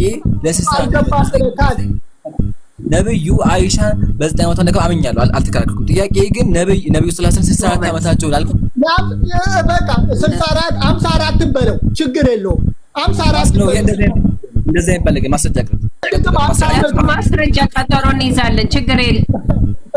ለማሳጠር ለሱ ማስረጃ ይዘን ለመምጣት ቀጠሮ እንይዛለን። አለቀ። እድሜው አልተጠቀሰም፣ አልተገለጠም። እድሜው ግን ሽማግሌ ነው። መሐመድ ነብይ ነው። በ9 ዓመቷ እንዳመንክ ገባባት። ኦኬ እያዘናጋኝ ነው እኮ እንትን የሚለው ያቆራረጠ። ይህ ልክ አይደለም። በ9 ዓመቷ እንደገባባት ይኸው አመነ። ጎበዝ፣ እንደዚህ ነው ማመን። ቅድም እድሜዋ ሲደርሳል ጋቷሽ አልደረሰም። እድሜዋ የ9 ዓመት ጨቅላ ነች። ደም የፈሰሳት የአዛውንትን የተሸከመችው የወጣባት ማለት ነው። እና ይሄ መሐመድ የሚሉት እንግዲህ ማን የላከው ነው? ማን ልኮት ነው ያገባው? አላህ ልኮት ነው። አላህ እንዴት አይነት ጨከነ! ቅድም ድንግል ማርያም በ12 ዓመቷ የለም። እስቲ አሳየን በ12 ዓመቷ የሚል አሳየና መጽሐፍ ቅዱስ። በትውፊት በታሪክ እንኳን ብንሄድ 15 ዓመት ብላቴና ነች። አሳየና ደግሞ ዮሴፍ አገባት የምትለው አይልም። ቁርአንም ሆነ መጽሐፍ ቅዱስም የሚለው ድንግል ማርያም ድንግል ነው የወለደችው በመንፈስ ቅዱስ ኢየሱስን ወይ መሲሁን ወለደች ነው የሚለው። ቁርአንም ነው የሚለው። ማስረጃ ይለኛል። ቁርአንም ይላል፣ መጽሐፍ ቅዱስም ይላል። ድንግል ነው የወለደችው። እኔ እያወራለሁ አይሻ በድንግልና ወለደች እያልኩ አይደለም። በ9 ዓመቷ ግፍ ደርሶባታል። ታላቅ ሰው በምትሉት በመሐመድ እና መሐመድ ኃጢአት ሰርቷል። እመኑ፣ ንጹህ አይደለም መሐመድ። አለቀ። አሁን ጥያቄ እና መልስ ነው። ኢየሱስ እኮ ንጹህ አይደለም። አሁን ልጀምር ነኝ። ያው ደቂቃዬን 5 ደቂቃ ሰጥቷል። 5 ደቂቃ ኦኬ። እሺ 5 ደቂቃ ስጠይቅ ማስረጃ የምታቀርብልኝ። እሺ አንደኛ ጥያቄ አይሻ ረዲየላሁ ዐንሃ ደም ፈሰሰ ብላ ማስረጃ ደም እንደፈሰሳት መቼስ የ9 ዓመት ብላቴና በሳይንሱም ብንሄድ ማስረጃ የተበቀው መቼ ማስረጃ እኮ ሳይንሱ ነው ማስረጃ።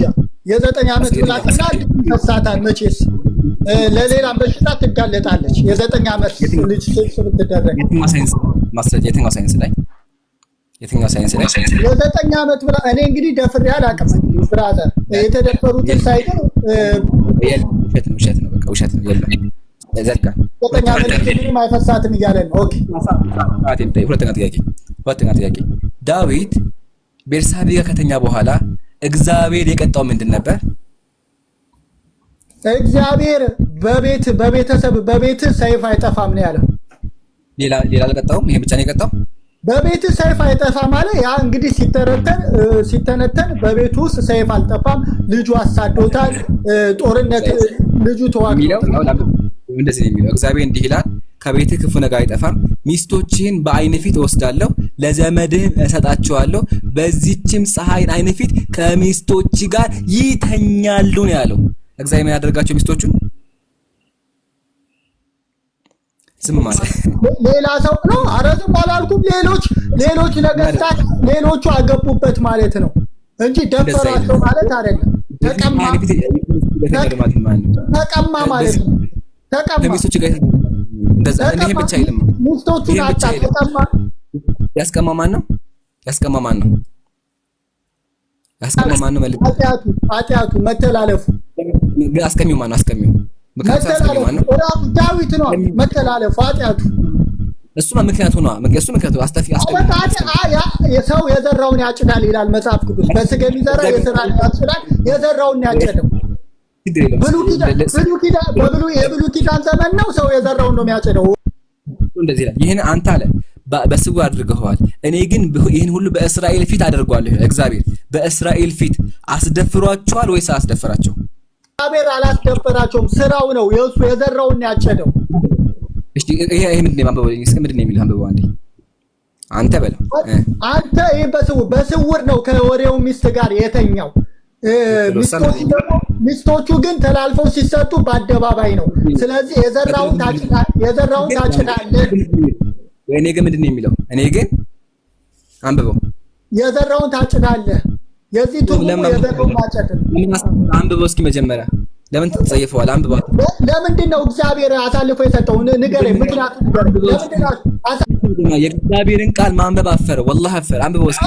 አላፍርም፣ ያነበብኩልህ እኮ። አንተ ይህንም በስውር አድርገዋል፣ እኔ ግን ይህንም በእስራኤል ሁሉ ፊት አለ። እኔም ነገርኩህ፣ ዳዊት ከወሬው ሚስት ጋር በድብቅ ነው የተኛው። ኃጢአትን ጨርሰህ አንብበው። ጨርሰህ አንብበው። አነበብኩት እኮ ብራስ ደግሜ ላንብብልህ። አንተ ይህንን በስውር አድርገዋልና እኔ ግን ይህንን በእስራኤል ሁሉ ፊትና በፀሐይ ፊት አደርገዋለሁ። ስለዚህ እግዚአብሔር አድራጊው ማን ነው? አደርገዋለሁ ያለው ማን ነው? የተደረገበት ምክንያቱ ዳዊት ነው። መተላለፉ አልጠየኩም። አደርገዋለሁ ያለው ማን ነው? ባትጠይቀኝም መጽሐፍ ቅዱስ እንደዛ ነው የሚፈተዋ። ሰው የዘራውን ነው የሚያጭደው። እኔ ቆይ ለእምሩን ጠይቀው። ቆይ ከሚያከራክር አንዴ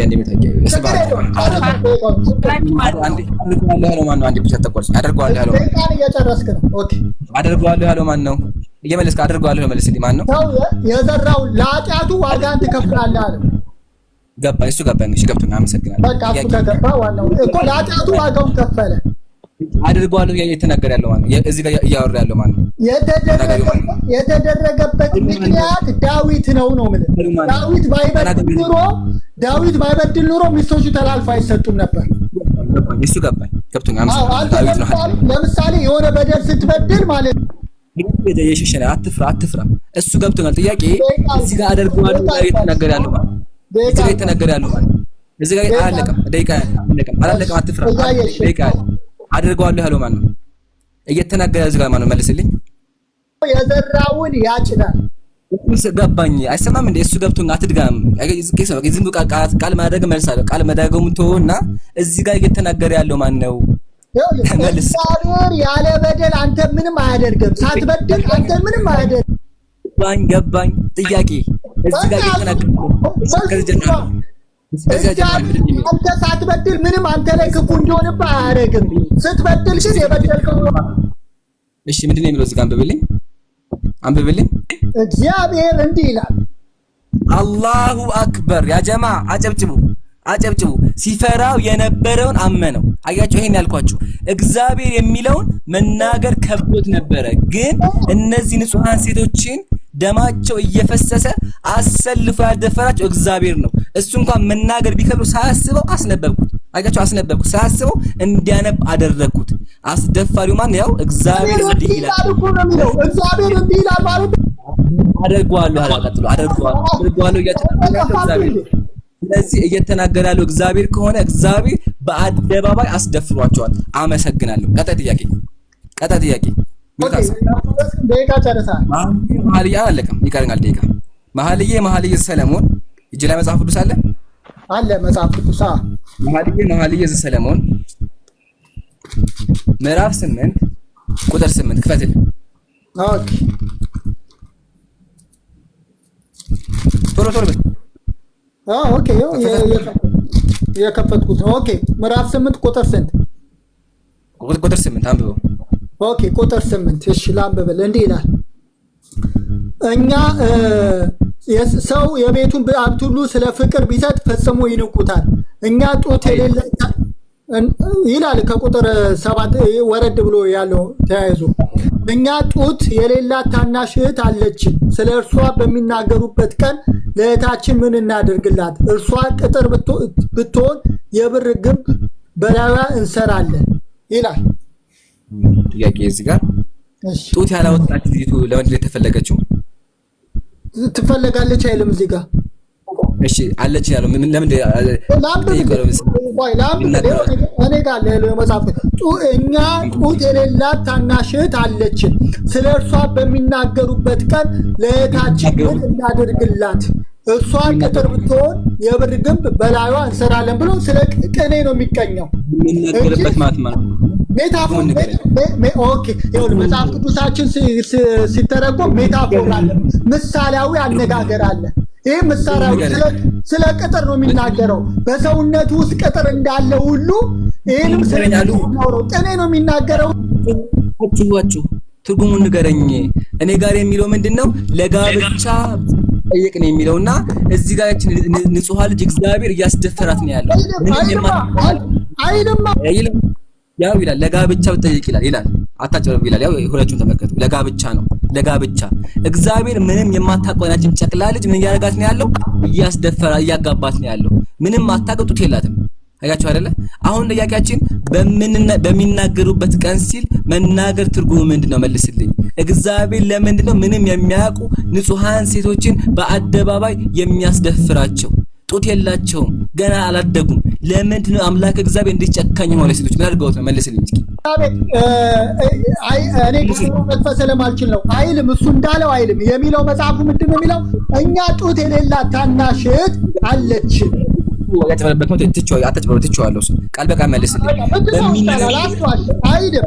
እሺ አሁን ደቂቃ ጨርሰሃል ብራዘር፣ 5 ደቂቃ አለቀ። ፓውዝ አድርጌዋለሁ። አንድ ከ45 ይቀኛል። አታጭበርብር። ጥያቄ በሚናገሩበት የመለስክ አይደለም፣ መልስ። በሚናገሩበት ቀማትም ማለት ነው። ይኸውልህ አንተ ያነበብከው ስህተት ነው። እኛ ጡት የሌላት ታናሽ እህት አለችን፣ ስለ እርሷ ጥያቄ በሚናገሩበት ቀን ሲትርጉሙ ምንድን ነው? አስቀምጥ ትርጉሙ። መልስ። ደቂቃውን ለምን ታቆመዋለህ? አይደለ እየመለስክ አይደለም። ጥያቄውን መልስ። ጥያቄውን መልስ። እኔ መልሳለሁ። ከዛ እኔ ሴቶችን የሚያስደፍረው ደማቸው እየፈሰሰ ገና ምንም አላደጉም እኮ ገና ጨቅላ ህፃን ልጅ አይልም እኮ የማይሉን እኮ ነው የምታወራው። ደም እየፈሰሰ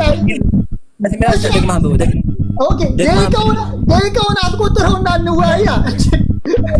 ደግማ አንብበው። እሺ ደቂቃውን አስቆጥረው። መመለስ ጀመር። መልስ መመለስ ጀመር። አንብብና ስመለስ አስጀምረዋለሁ። እየመለስኩልህ እኮ በኋላ መልስ ጀመር አስጀምረዋለሁ። መጀመሪያ አንብብ። ኧረ ኤልሳቤጥ የሆነ ነገር በያ አዴ ጥቅሱን አንብበው መጀመሪያ። እሷስ ታዘበቻይ ካሜራውን በካሜራው አሳየው። ጥቅሱን አንብበው። ኦኬ እኔ ያነበብኩልህ እኮ ነው ብራዘር። ይኸው እሺ ማይኩን አትዝጋው። እንደዚህ ይላል። እሺ ላንብበው። እኛ ጡት የሌላት ታናሽ እህት አለችን፣ ስለ እርሷ በሚናገሩበት ቀን ለእህታችን ምን እናድርግላት ይልና ጥያቄ ምልክት። እርሷ ቅጥር ብትሆን የብር ግንብ በላይዋ እንሰራለን፣ ደጅም ብትሆን በዝግባ ሳንቃ እንንከባከባታለን። እኔ ቅጥር ነኝ፣ ጡቶቼን እንደ ግንብ ናቸው። እሺ እዚህ በሚናገሩበት ሲል ምን ማለት ፈልጎ ነው? ኦኬ ይሄ መጽሐፍ ቅዱስ ክፍል ሜታፎር አገላለጽ ነው፣ ምሳሌያዊ አነጋገር ነው። ምሳሌያዊ አነጋገር ስለሆነ ከቁጥር 1 ጀምሮ ምዕራፍ 8 ምሳሌ እንደሆነ ማስረጃ፣ ያቺ የተደፈረችው ሕፃን ልጅ ምሳሌ እንደሆነ ማስረጃ። እግዚአብሔር ታላ የላትም ታገባለች ያለው ጥያቄያችን ማስረጃ። እንዴት ነው የምንዋየው? እኔ እኮ መልስ እኮ ነው። ለምንድን ነው ደቂቃውን የማታስኬደው? ደቂቃውን ለምን አታስኬደው?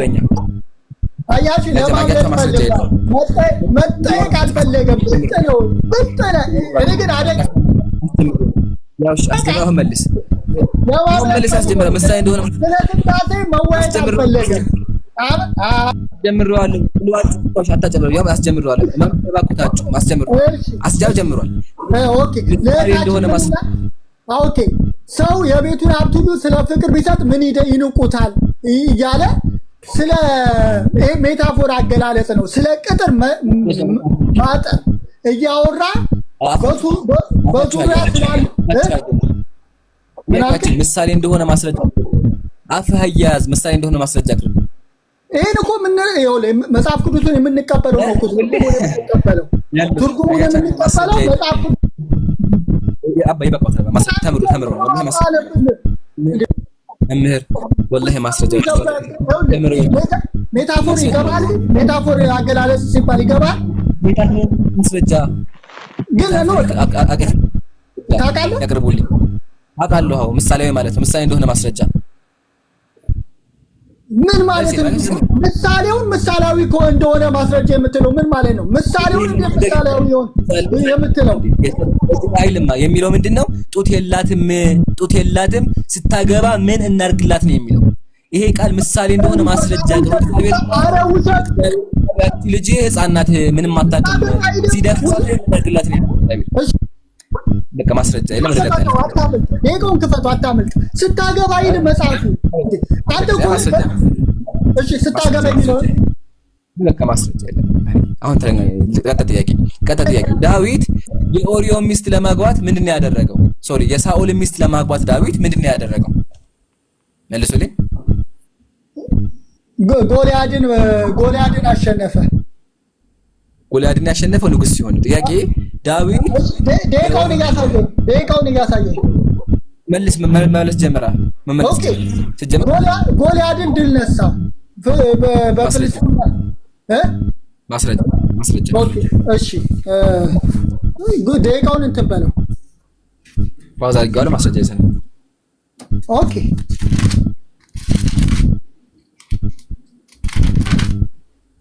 አያችሁ ያጀማ ይሄን ምን ታርክ ማስረጃ ይዘና ይሄን ያልኳችሁ እግዚአብሔር ያቺን ንጹህ ልጅ ምንም የማታውቅ ልጅ እያስደፈረ ወገናችን ማስረጃ ለግ ማስረጃ የለውም። ጠይሐንፈ ማስረጃ የለውም።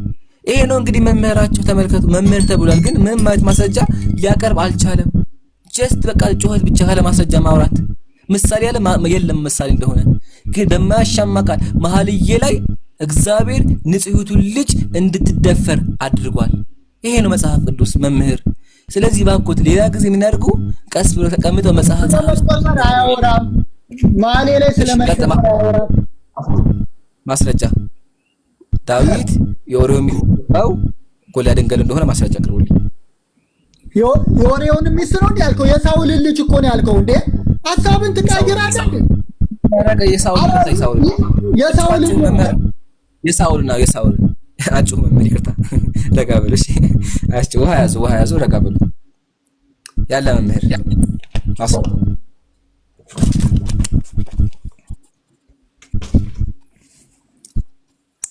የለም ማስረጃ።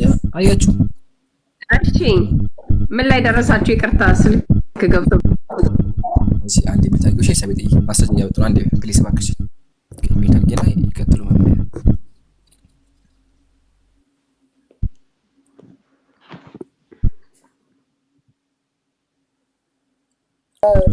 ጎልያድን ድል ነስቶ ነው ያገባት። ማስረጃ ነው ታሪካለሁ።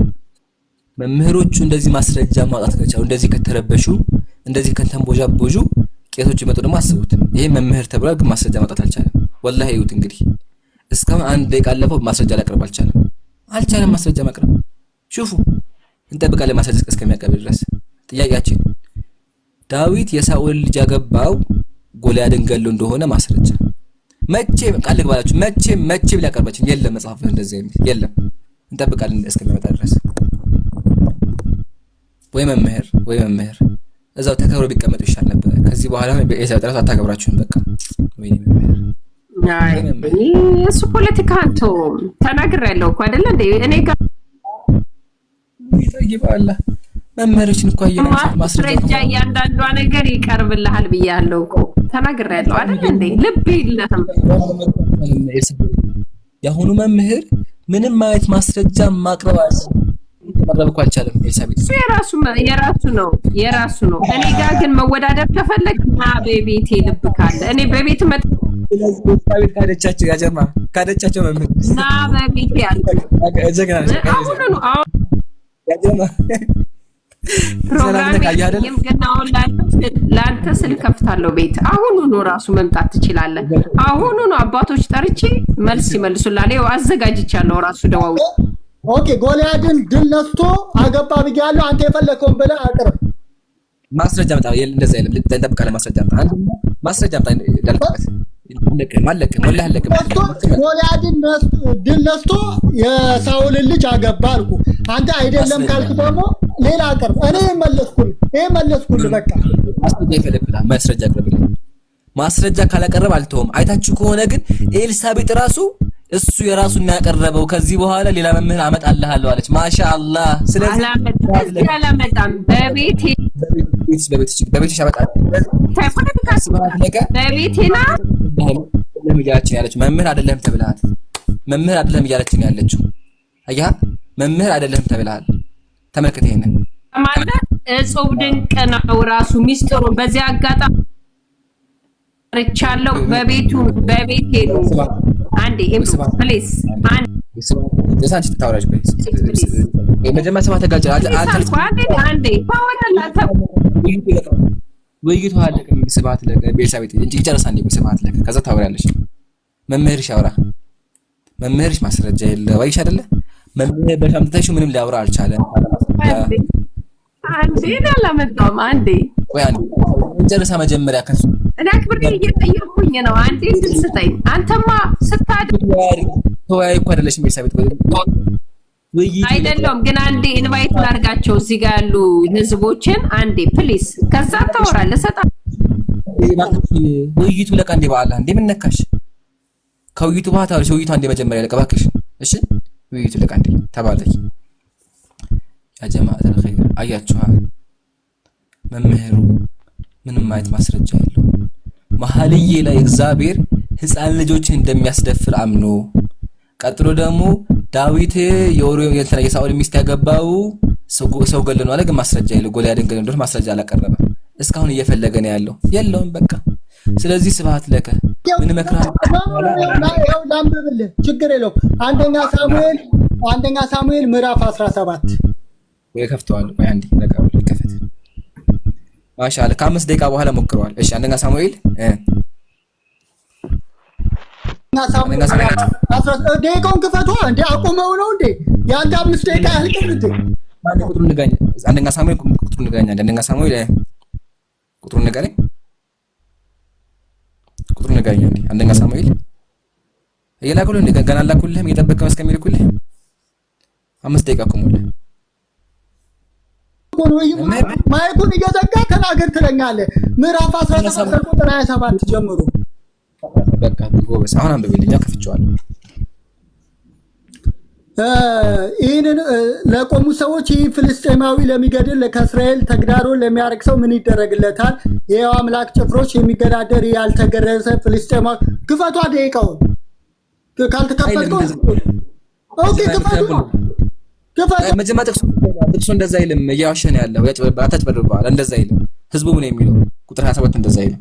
ቁጥር 27 ህዝቡ ነው የሚለው። መምህር ባኩትን አጭበርብሩ ባኩትን ብያቸዋለሁ። ወላሂ እንደዛ አይልም። ያከፍቸዋለሁ። ሚዩት አድርገዋላ። ክፈትለት። ሚዩት እያደረግህ እኮ ነው አንተ አውራ የምትለው። 27 ከፍቸዋለሁ። አይታይም? ከፍቸዋለሁ እኮ ታዲያ ይኸውልህ አንደኛ ሳሙኤል ምዕራፍ 17 ከቁጥር 27 ጀምሮ ታሪኩን ማንበብ ትችላለህ።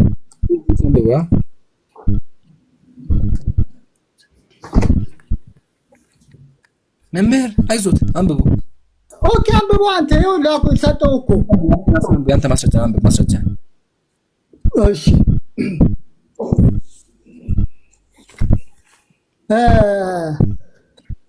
ለሕዝቡም ምን አለ ዳዊት? ለሚገድል ከእስራኤል ተግዳሮትን ለሚያርቅ ሰው ምን ይደረግለታል? የሕያው አምላክ ጭፍሮች የሚገዳደር ያልተገረዘ ፍልስጤማዊ ማን ነው ብሎ ተናገራቸው። ሕዝቡም ለሚገድል ሰው እንዲደረግለታል ብለው እንደ ቀድሞ መለሱለት። ምንድነው ለሚገድል ሰው ምንድነው የሚደረግለት? የንጉስ የዳዊትን ልጅ የሳኦልን ልጅ ያገባል። ፍልስጤማዊ የት ነው እንደዛ የሚለው? በቁጥር 17 ጀምሮ ስታነበው ታገኘዋለህ። እንደ በፊቱ መለሱለት ነው የሚለው። አያሳይም። ቦታውን አሳይ መምህር። እንደዛ የሚል የለም፣ ወላሂ የለም። አያችኋ? ሚውት አድርግ፣ አንሳ፣ አታጭበርብር። የት ነው እንደዛ የሚለው? አሳይ። የለም ማስረጃ ብያችኋለሁ እኮ። አያቅርም ማስረጃ፣ ወሬ ብቻ ነው። ተጨነቅ አይደለ? ይጨንቃል። ወላሂ ትጨነቃለህ። ወላሂ አሁን ሚውት አድርገው ራሱን ያጀማ። እኔ ሚውት አላደረኩትም። ጨነቃቸው መምህር። እንደዛ የሚል የለማ። ታዘቡ። እንደዚህ ናቸው መምህሮች። በእንደዚህ አይነት መቄሱ ራሱ በቃ ተስፋ የለውም። አታወርደኝ ነው ወላሂ። አላህ ይጠብቃችሁ መምህር። እኔ ግን በሆን መሰለኝ የማደርገው አንተ ቦታ ላይ በሆን እወጣና አርፍ ይማር ነበረ፣ ቁጭ ብዬ ይማር ነበር። ስለዚህ አንተ የምመክረው ነገር ምንድነው? እባክህ አንተም ሌላ ጊዜ ቄሶች አሰልፋቸው ይዛና ቁጭ ብላችሁ ከኔ ተማሩ። እኔ በደንብ አድርጌ አስተምራቸዋለሁ ኢንሻአላህ። መጽሐፍ አምስት መጽሐፍ ቅዱስ አለኝ። ድፍረቱ ራሱ ይገርመኛል እኮ አንዳንዴ። አምስት መጽሐፍ ቅዱስ አለ። ይሄኛው ላንቺ፣ ይሄኛው ለመምህር፣ ይሄኛው ለቄሱ፣ ይሄኛው ደግሞ ለአንዱ ሰጥና ቁጭ ብዬ አስተምራቸዋለሁ። ለኔ ይሄ ይበቃኛል። ሌላውን ትወስዳላችሁ እናንተ። ከዛ ቁጭ ብዬ አስተምራቸዋለሁ። በዚህ አጋጣሚ በነገራችን ላይ ወሬ ብቻ አታውራ። አሁን እሱን አድርስ እባክሽ ሚታይ ወይ በኋላ ታረሻች። በኋላ መጀመሪያ የዚህ መምህር ጉዳይ ያው ላነብልህ ነው። አንድ ዜግ በቃ አሁን ላነብልህ ነው። አሁን ያልቃል። አንድ ደቂቃ ወደ እኔ ጥያቄ አታመልጣትም። እኔ እጠይቃለሁ። እኔ ምንድነው ያልኩት? አልዋሸሁም። ማይኩን አትዝጋ። አግኝቼዋለሁ፣ ጥቅሱን አግኝቼዋለሁ። ማይክ አትዝጋ። ምንድነው ያልኩት? ኤልሳቤጥ ልጁን ይድርለታል አይደል ያልኩት? አነባለሁ፣ ቃሉን አነባለሁ። ይኸው እሺ፣ እንደዚህ ይላል። ዳዊትም ሰማ፣ የእስራኤልም ሰዎች ሁሉ ሰውየውን ባየ ጊዜ እጅግ ፈርተው ከእሱ ጋር ሸሹ። ስንት ነው የምታነበው? ቁጥር ምዕራፍ 17 ቁጥር 24 ጀምሮ አንብበው። 24 ነው ያልከው? አዎ ከ24 ጀምሮ አንብበው። ምን የምታነበው ቦታውን ንገረኝ አንተ። ኦኬ ያው ምዕራፍ 17 ከቁጥር 24 ጀምሮ አንብበው። ደወሪ ብራዘር ደወሪ። ጥቅስ እኮ ማግኘት እኮ ምንም ችግር የለውም። እሺ ደቂቃውን አስከፍተው። መልሱን ይገመላል። አስከፍት። እሺ ቅድም ውሸታም ብሎ ነበር። ይሄ ውሸታም አይልም አላለም?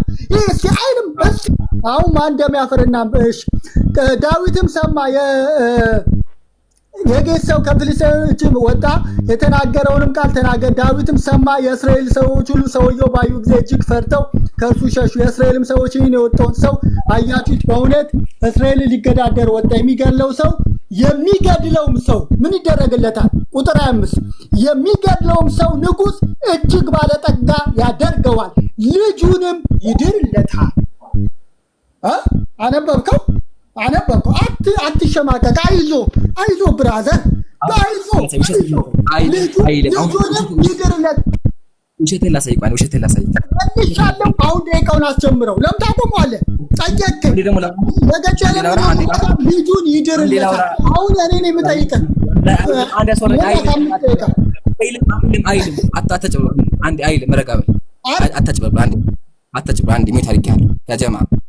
ጥያቄያችን ምንድን ነበረ? ዳዊት የሳኦል ልጅ ያገባው ደፍሮ እንደሆነ ይሄ በእንትን እንደሆነ ማስረጃ አቅርብ ነበረ። ሰው እንደገደለ ያቀረብከው ምንድን ነው? ሰዎቹ ምን አሉ? ጎልያድን ከገደለው እናጋባለን አሉት። ውሸት ነው፣ እንደዛ አይልም። ላንብብልህ መጽሐፍ ቅዱስ ምን ተማሪያው መጽሐፈ ሳሙኤል ካለ ምዕራፍ 18 ያው ሳኦል ዳዊትን ንጉሱ ለልጆቹ ካንተ የሚፈልገው ጥሎሽ ጠላቶቹን ለመበቀል 100 ፍልስጤማውያን ሸለፈት እንጂ ሌላ አይደለም ብላችሁ ንገሩት። ቡም ይሄን የሚለው አያ የሚለው ምንድነው? እኔን ልጅን ለማጋባት ከፈለክ ይኸው ንጉስ ለልጅቱ ካንተ የሚፈልገው ምንድነው? ጥሎሽ ጠላቶቹን ለመበቀል 100 ፍልስጤማውያን ሸለፈት ነው የሚለው። አያ አጭበረበርክ። ወላሂ እንደዛ አይልም ብያቸዋለሁ። አንተ ያመጣው ሰዎቹ ያነሱትን ሐሳብ ነው። ዋናው ግን በመጽሐፍ ቅዱስ መጽሐፈ ሳሙኤል ቀዳማዊ ምዕራፍ 18 መሰረት ዳዊት የሳኦል ሚስት ያገባው 100 ፍልስጤማውያን ሸለፈታቸውን ቆርጦ ነው። ደግሜ ላሳይ ካላመንክ ማለት ነው። አያ ስትታጭበረብር እንደዚህ አድርገን እናጋልጣለን። እባካችሁ ሙስሊም ፊት መታችሁ ለማጭበርበር አትሞክሩ። ያው እኛ ሳይተናል። ያው የሚለው ምንድነው? ራሱ ሳኦል ማለት አሁን ውሸት ተቀበለው ቃል በቃል ደቂቃ ይቀራል። አትፍራ። አሁን አንብብልኝ። ምንድን ነው የሚለው? እስኪ አንብብልኝ። ምንድን ነው የሚለው? አትፍራ። አንብብ። ምዕራፍ 17 ቁጥር 5 አንብበው። መልሻለሁ እኮ አንደኛ ሳሙኤል ምዕራፍ 17 ሳሙኤል ምዕራፍ 17 ቁጥር 5 ላይ ልጁን ለምን ይሄን ፈራው? እስኪ አንብበው። ሳሙኤል ምዕራፍ 17 ቁጥር 5 አው ለምን ይሄን ፈራው? አንብብልኝ አንዴ። ለምን ትፈራለህ? አንብበው። አንድ አንብበው ፕሊዝ። አንብበው አንዴ አንብበው። እሺ ካልፈራ ሁላችሁም አንብበው። ጥቅሱ ምን እንደሚል ኦኬ። ምንድን ነው የፈለግህ? እኔ አነብልሃለሁ። የእሱንም ያንተንም አነብልሃለሁ። ፍርድ ለህዝቡ። ኦኬ። ቁጥር ስንት ነው የፈለግከው? ቁጥር ስንት ነው የፈለግከው? 25። ስለዚህ ከ24 ጀምሬ ልውረድ። አይ የእስራኤልም ሰዎች ሁሉ ሰውየውንም ባዩ ጊዜ እጅግ ፈርተው ከእርሱ ሸሹ። የእስራኤልም ሰዎች ይህን ያወጣውን ሰው አያችሁትን? በእውነት በእስራኤል ሊገዳደር ወጣ። የሚገድለውንም ሰው ንጉሡ እጅግ ባለጠጋ ያደርገዋል፣ ልጁንም ይድርለታል። ባዩትም የአባቱን ቤት ያው ልጁንም ይድርለታል ከሚለው ያዝልኝና የአባቱንም ቤት ሰብ በእስራኤል ዘንድ ከግብር ነፃ ያወጣቸዋል አሉ ይላል። አይዋ አሁን ደግሞ 18 ገለጨው። አንድ ገለጨው ወደዛ እና አሁን እንዳትፈሪ ገለጨው። ቁጥር 18 ነው ወይስ አሁን ምዕራፍ 18? ወደ ጎን አድርጊውና ቀጣይ ምዕራፍ ላይ ቁጥር 25ን አንብብ። ይቅርታ አሁን የምትነግረኝ ሳሙኤል 17 ምዕራፍ 17 ቁጥር ወይስ 18 25? እሺ 18 25 ሁላችሁ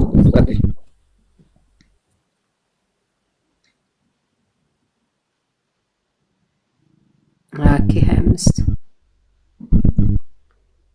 ሳኦልም ዳዊትን በፍልስጤማውያን እጅ ይጥለው ዘንድ አስቦ የንጉሥን ጠላቶች ይበቀል ዘንድ ከመቶ ፍልስጤማውያን ሸለፈት በቀር ንጉሥ ጫማ አይሻም። ማጫ በትክክል አንብብ። ኤልሳቤጥ ከቁጥር 22 አንብብ። እሺ ንጉሥ ማጫ አይሻም ብላችሁ ምን ማለት ነው? አይሻም ቡም አየሽ አይደለም? ቆይ ረጋ በል።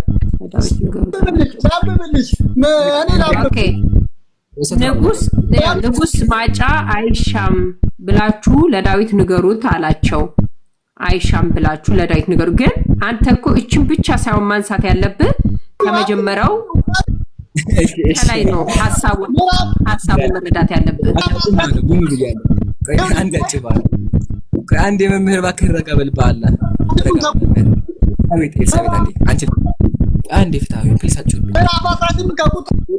በአላሃችሁ አሰማም እባክህ ረጋ በል።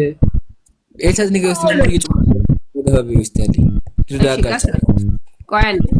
ቆይ ከ22 ብሏል። የእሱን ሐሳብም እንረዳ። ያንተን ብቻ አይደለም የእሱን ሐሳብም እንረዳ። ከ22 ጀምሮ ሳኦልም ባሪያዎቹን እነሆ ንጉሥ እጅግ ወዶሃል፣ ባሪያዎችም ሁሉ ወዶሃል። አሁንም ለንጉሥ አማች ሁን ብላችሁ በስውር ለዳዊት ንገሩት ብሎ አዘዛቸው ይላል። የሳኦልም ባሪያዎች ይህን ቃል በዳዊት ጆሮ ተናገሩ። ዳዊትም እኔ ድሃ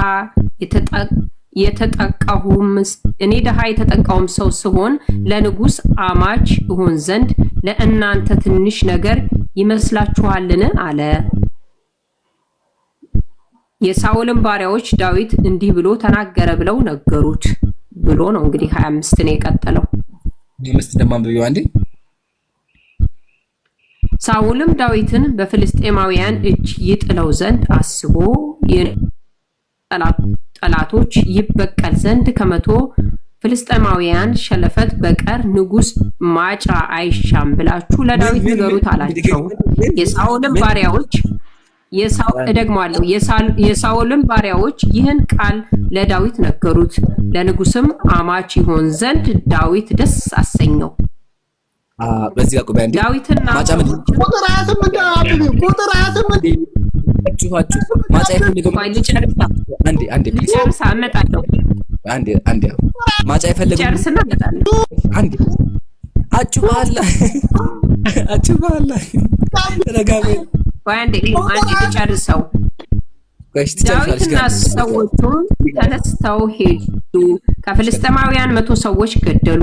ዳዊትም ለንጉሱ አማች ይሆን ዘንድ ሰለባቸውን አምጥቶ በቁጥራቸው ልክ ለንጉሱ ሰጠ። ሳውልም እጁን ሜልኮን ዳረለት።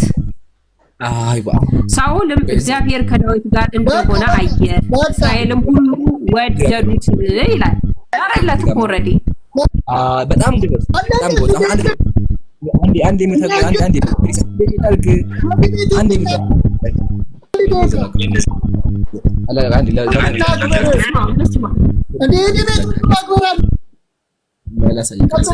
መጨረሻ ማጠቃለያ እንደ ኤልሳቤት እንደዛ ነው። ማጠቃለያ አይደለም። ኤልሳቤት ፕሊስ እባክሽን ፍትሃዊና ደግሜ አልጠይቅሽም። 25 አንዴ ብቻ ማጫ ምንድን ነው የፈለገችው ብቻ ነገር ከዛ ወላሂ አስወራዋለሁ። እሺ ብቻ ነገር ፕሊስ እባክሽ ማጫ ምንድን ነው የፈለገው? ነገር የለም። ለቪዲዮ የምትለጥፈኝ ፈልጋው ነው። እንደዛ ካልሆነ በስተቀር 3 ያነበብኩት እኮ አንዴ ነገር ግን መጨረሻ ላይ እንደ ዳረለት ደግሞ ተናገረ። እኔም ከኩስ ለማዳን በነገራችን አነብላለሁ።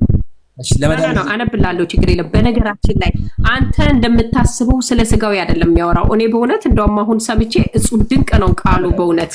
በዚህ አጋጣሚ አነብላለሁ፣ ታገሰኛ እንዴ። 3300 ሰው አላችሁ እዚህ ጋር በቤቴ ጠርቻለሁ። ስለዚህ ማመጣቁሚና ቁጥር 25 ደግሞ ድንቅ ሚስጥር የሆነ በአባቶች እንድትማሩ ጋብዣችኋለሁ። ስለ ስጋዊ ነገር አይደለም የሚያወራው አንተ እንደምታወራው። እሺ እንደዛ ቁጥር 25 አንዴ ፕሊዝ እባክሽ አንብቢው አንዴ። ሚውት አንሺና አንብቢው አንዴ። ሚውት ነሽ የምታወራው አይሰማ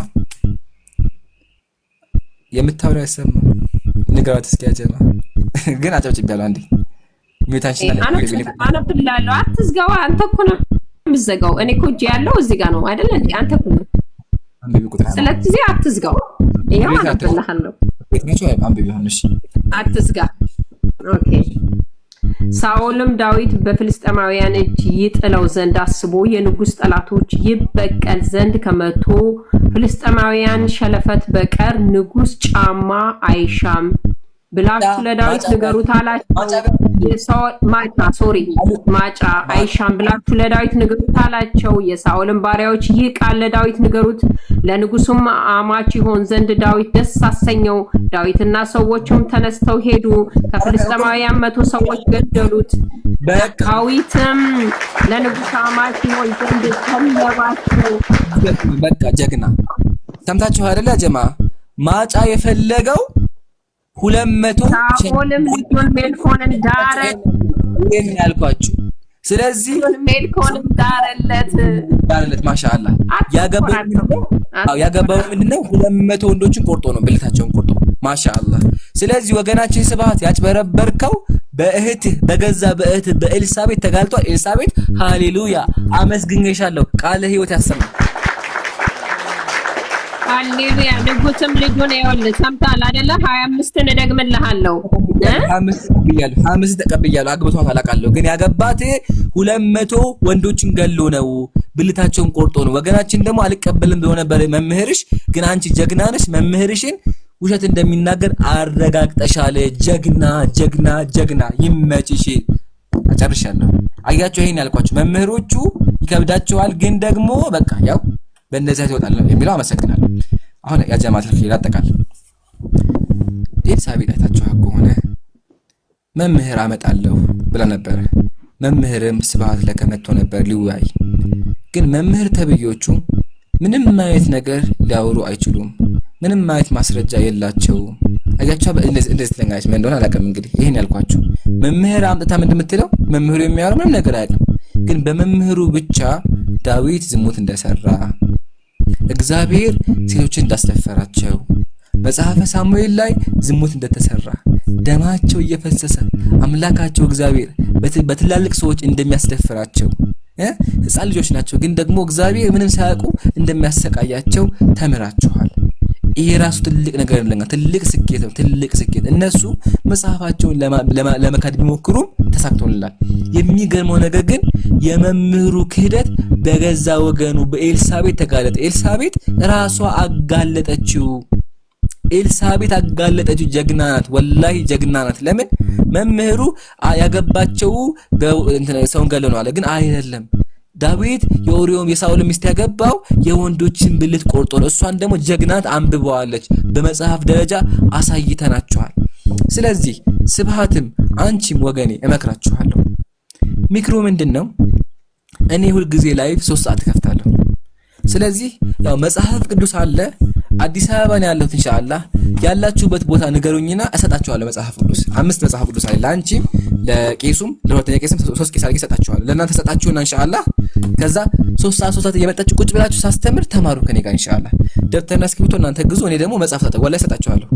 በውስጥ ጻፊልኝ፣ አንቺ በውስጥ ጻፊልኝ ያለሽበትን አድራሻ በሰው አድርጌ እልክልሻለሁ። ያለሽበት አድራሻ ድረስ ይመጣልሻል መጽሐፍ ቅዱስ። ከዛ በኋላ በደንብ አድርገሽ ተማሪ ኢንሻአላህ። አይሻይሻት መምህሮቹን ካንቺ አይሻሉም። አንቺ በእውቀት ትበልጫቸዋለሽ። መጽሐፍ ቅዱስን እየካዱ ነው ያሉት። እግዚአብሔር ንጹሃን እንዳስደፈረ እያመኑ ነው ያሉትና እናመሰግናለን። ያው ይሄ ነው።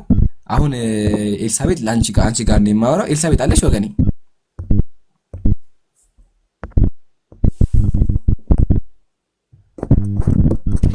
ሚዩት አድርገህ ነው የምታወራው። በነገራችን ላይ ያው እንደዚህ ማለት አስረህናል፣ አንቀበልህም። አስረህ ነው የምታወራ ማለት ነው። በነገራችን ላይ መቼም ህዝብ ይቀበል ወንዳ ኤልሳቤጥ። አሁን ንገርሽ፣ ሌላ መምህር አለ? ጠብቀኛ። አሁንም ሁለተኛ መምህር አለ? አንተ ፖሊስ ነህ እንዴ? አንተ በእውነት የፖሊስ ስራ እኮ ነው የምትሰራው። እያሰርከን እኮ ነው። ይሄ ማለት እስረኛ በቃ አሰርከን እንጂ ምንም ነገር ውይይት አይደለም ይሄ ውይይት።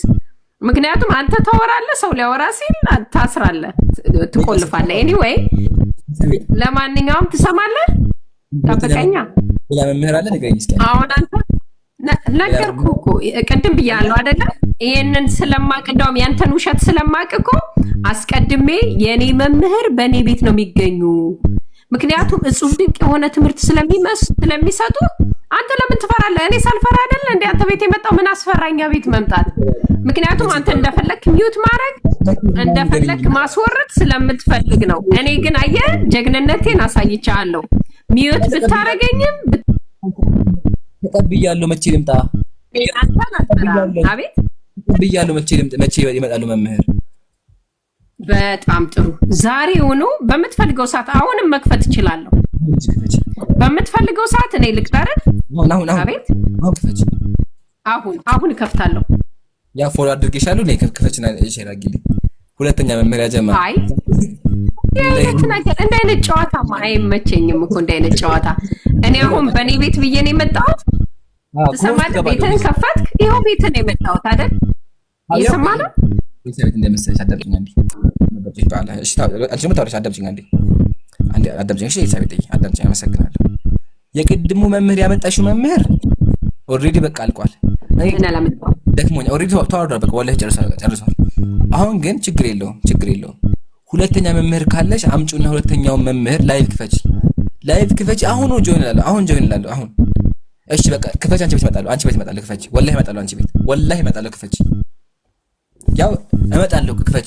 ክፈች። ሁለተኛ መምህር ቢደክመኝ የሚያጀማ ችግር የለም። ዛሬ መምህሮቹ በሙሉ መታየት አለባቸው። ክፈች። እመጣለሁ። በጣም ጥሩ ና በቃ እኔ ከፍታለሁ። ታንክ ዩ 3000 ሰው በጣም ወዳችኋለሁ፣ አከብራችኋለሁ። ታንክ ዩ ሶ ማች። በቃ ያጀማ አሁን ከፍታለሁ ብላ ችግር የለውም። እዚሁ እያለሁ አሰማችኋለሁ በሁለተኛ ሞባይል። እሺ ቆይ አንዴ ዋይፋይ ልቀይር።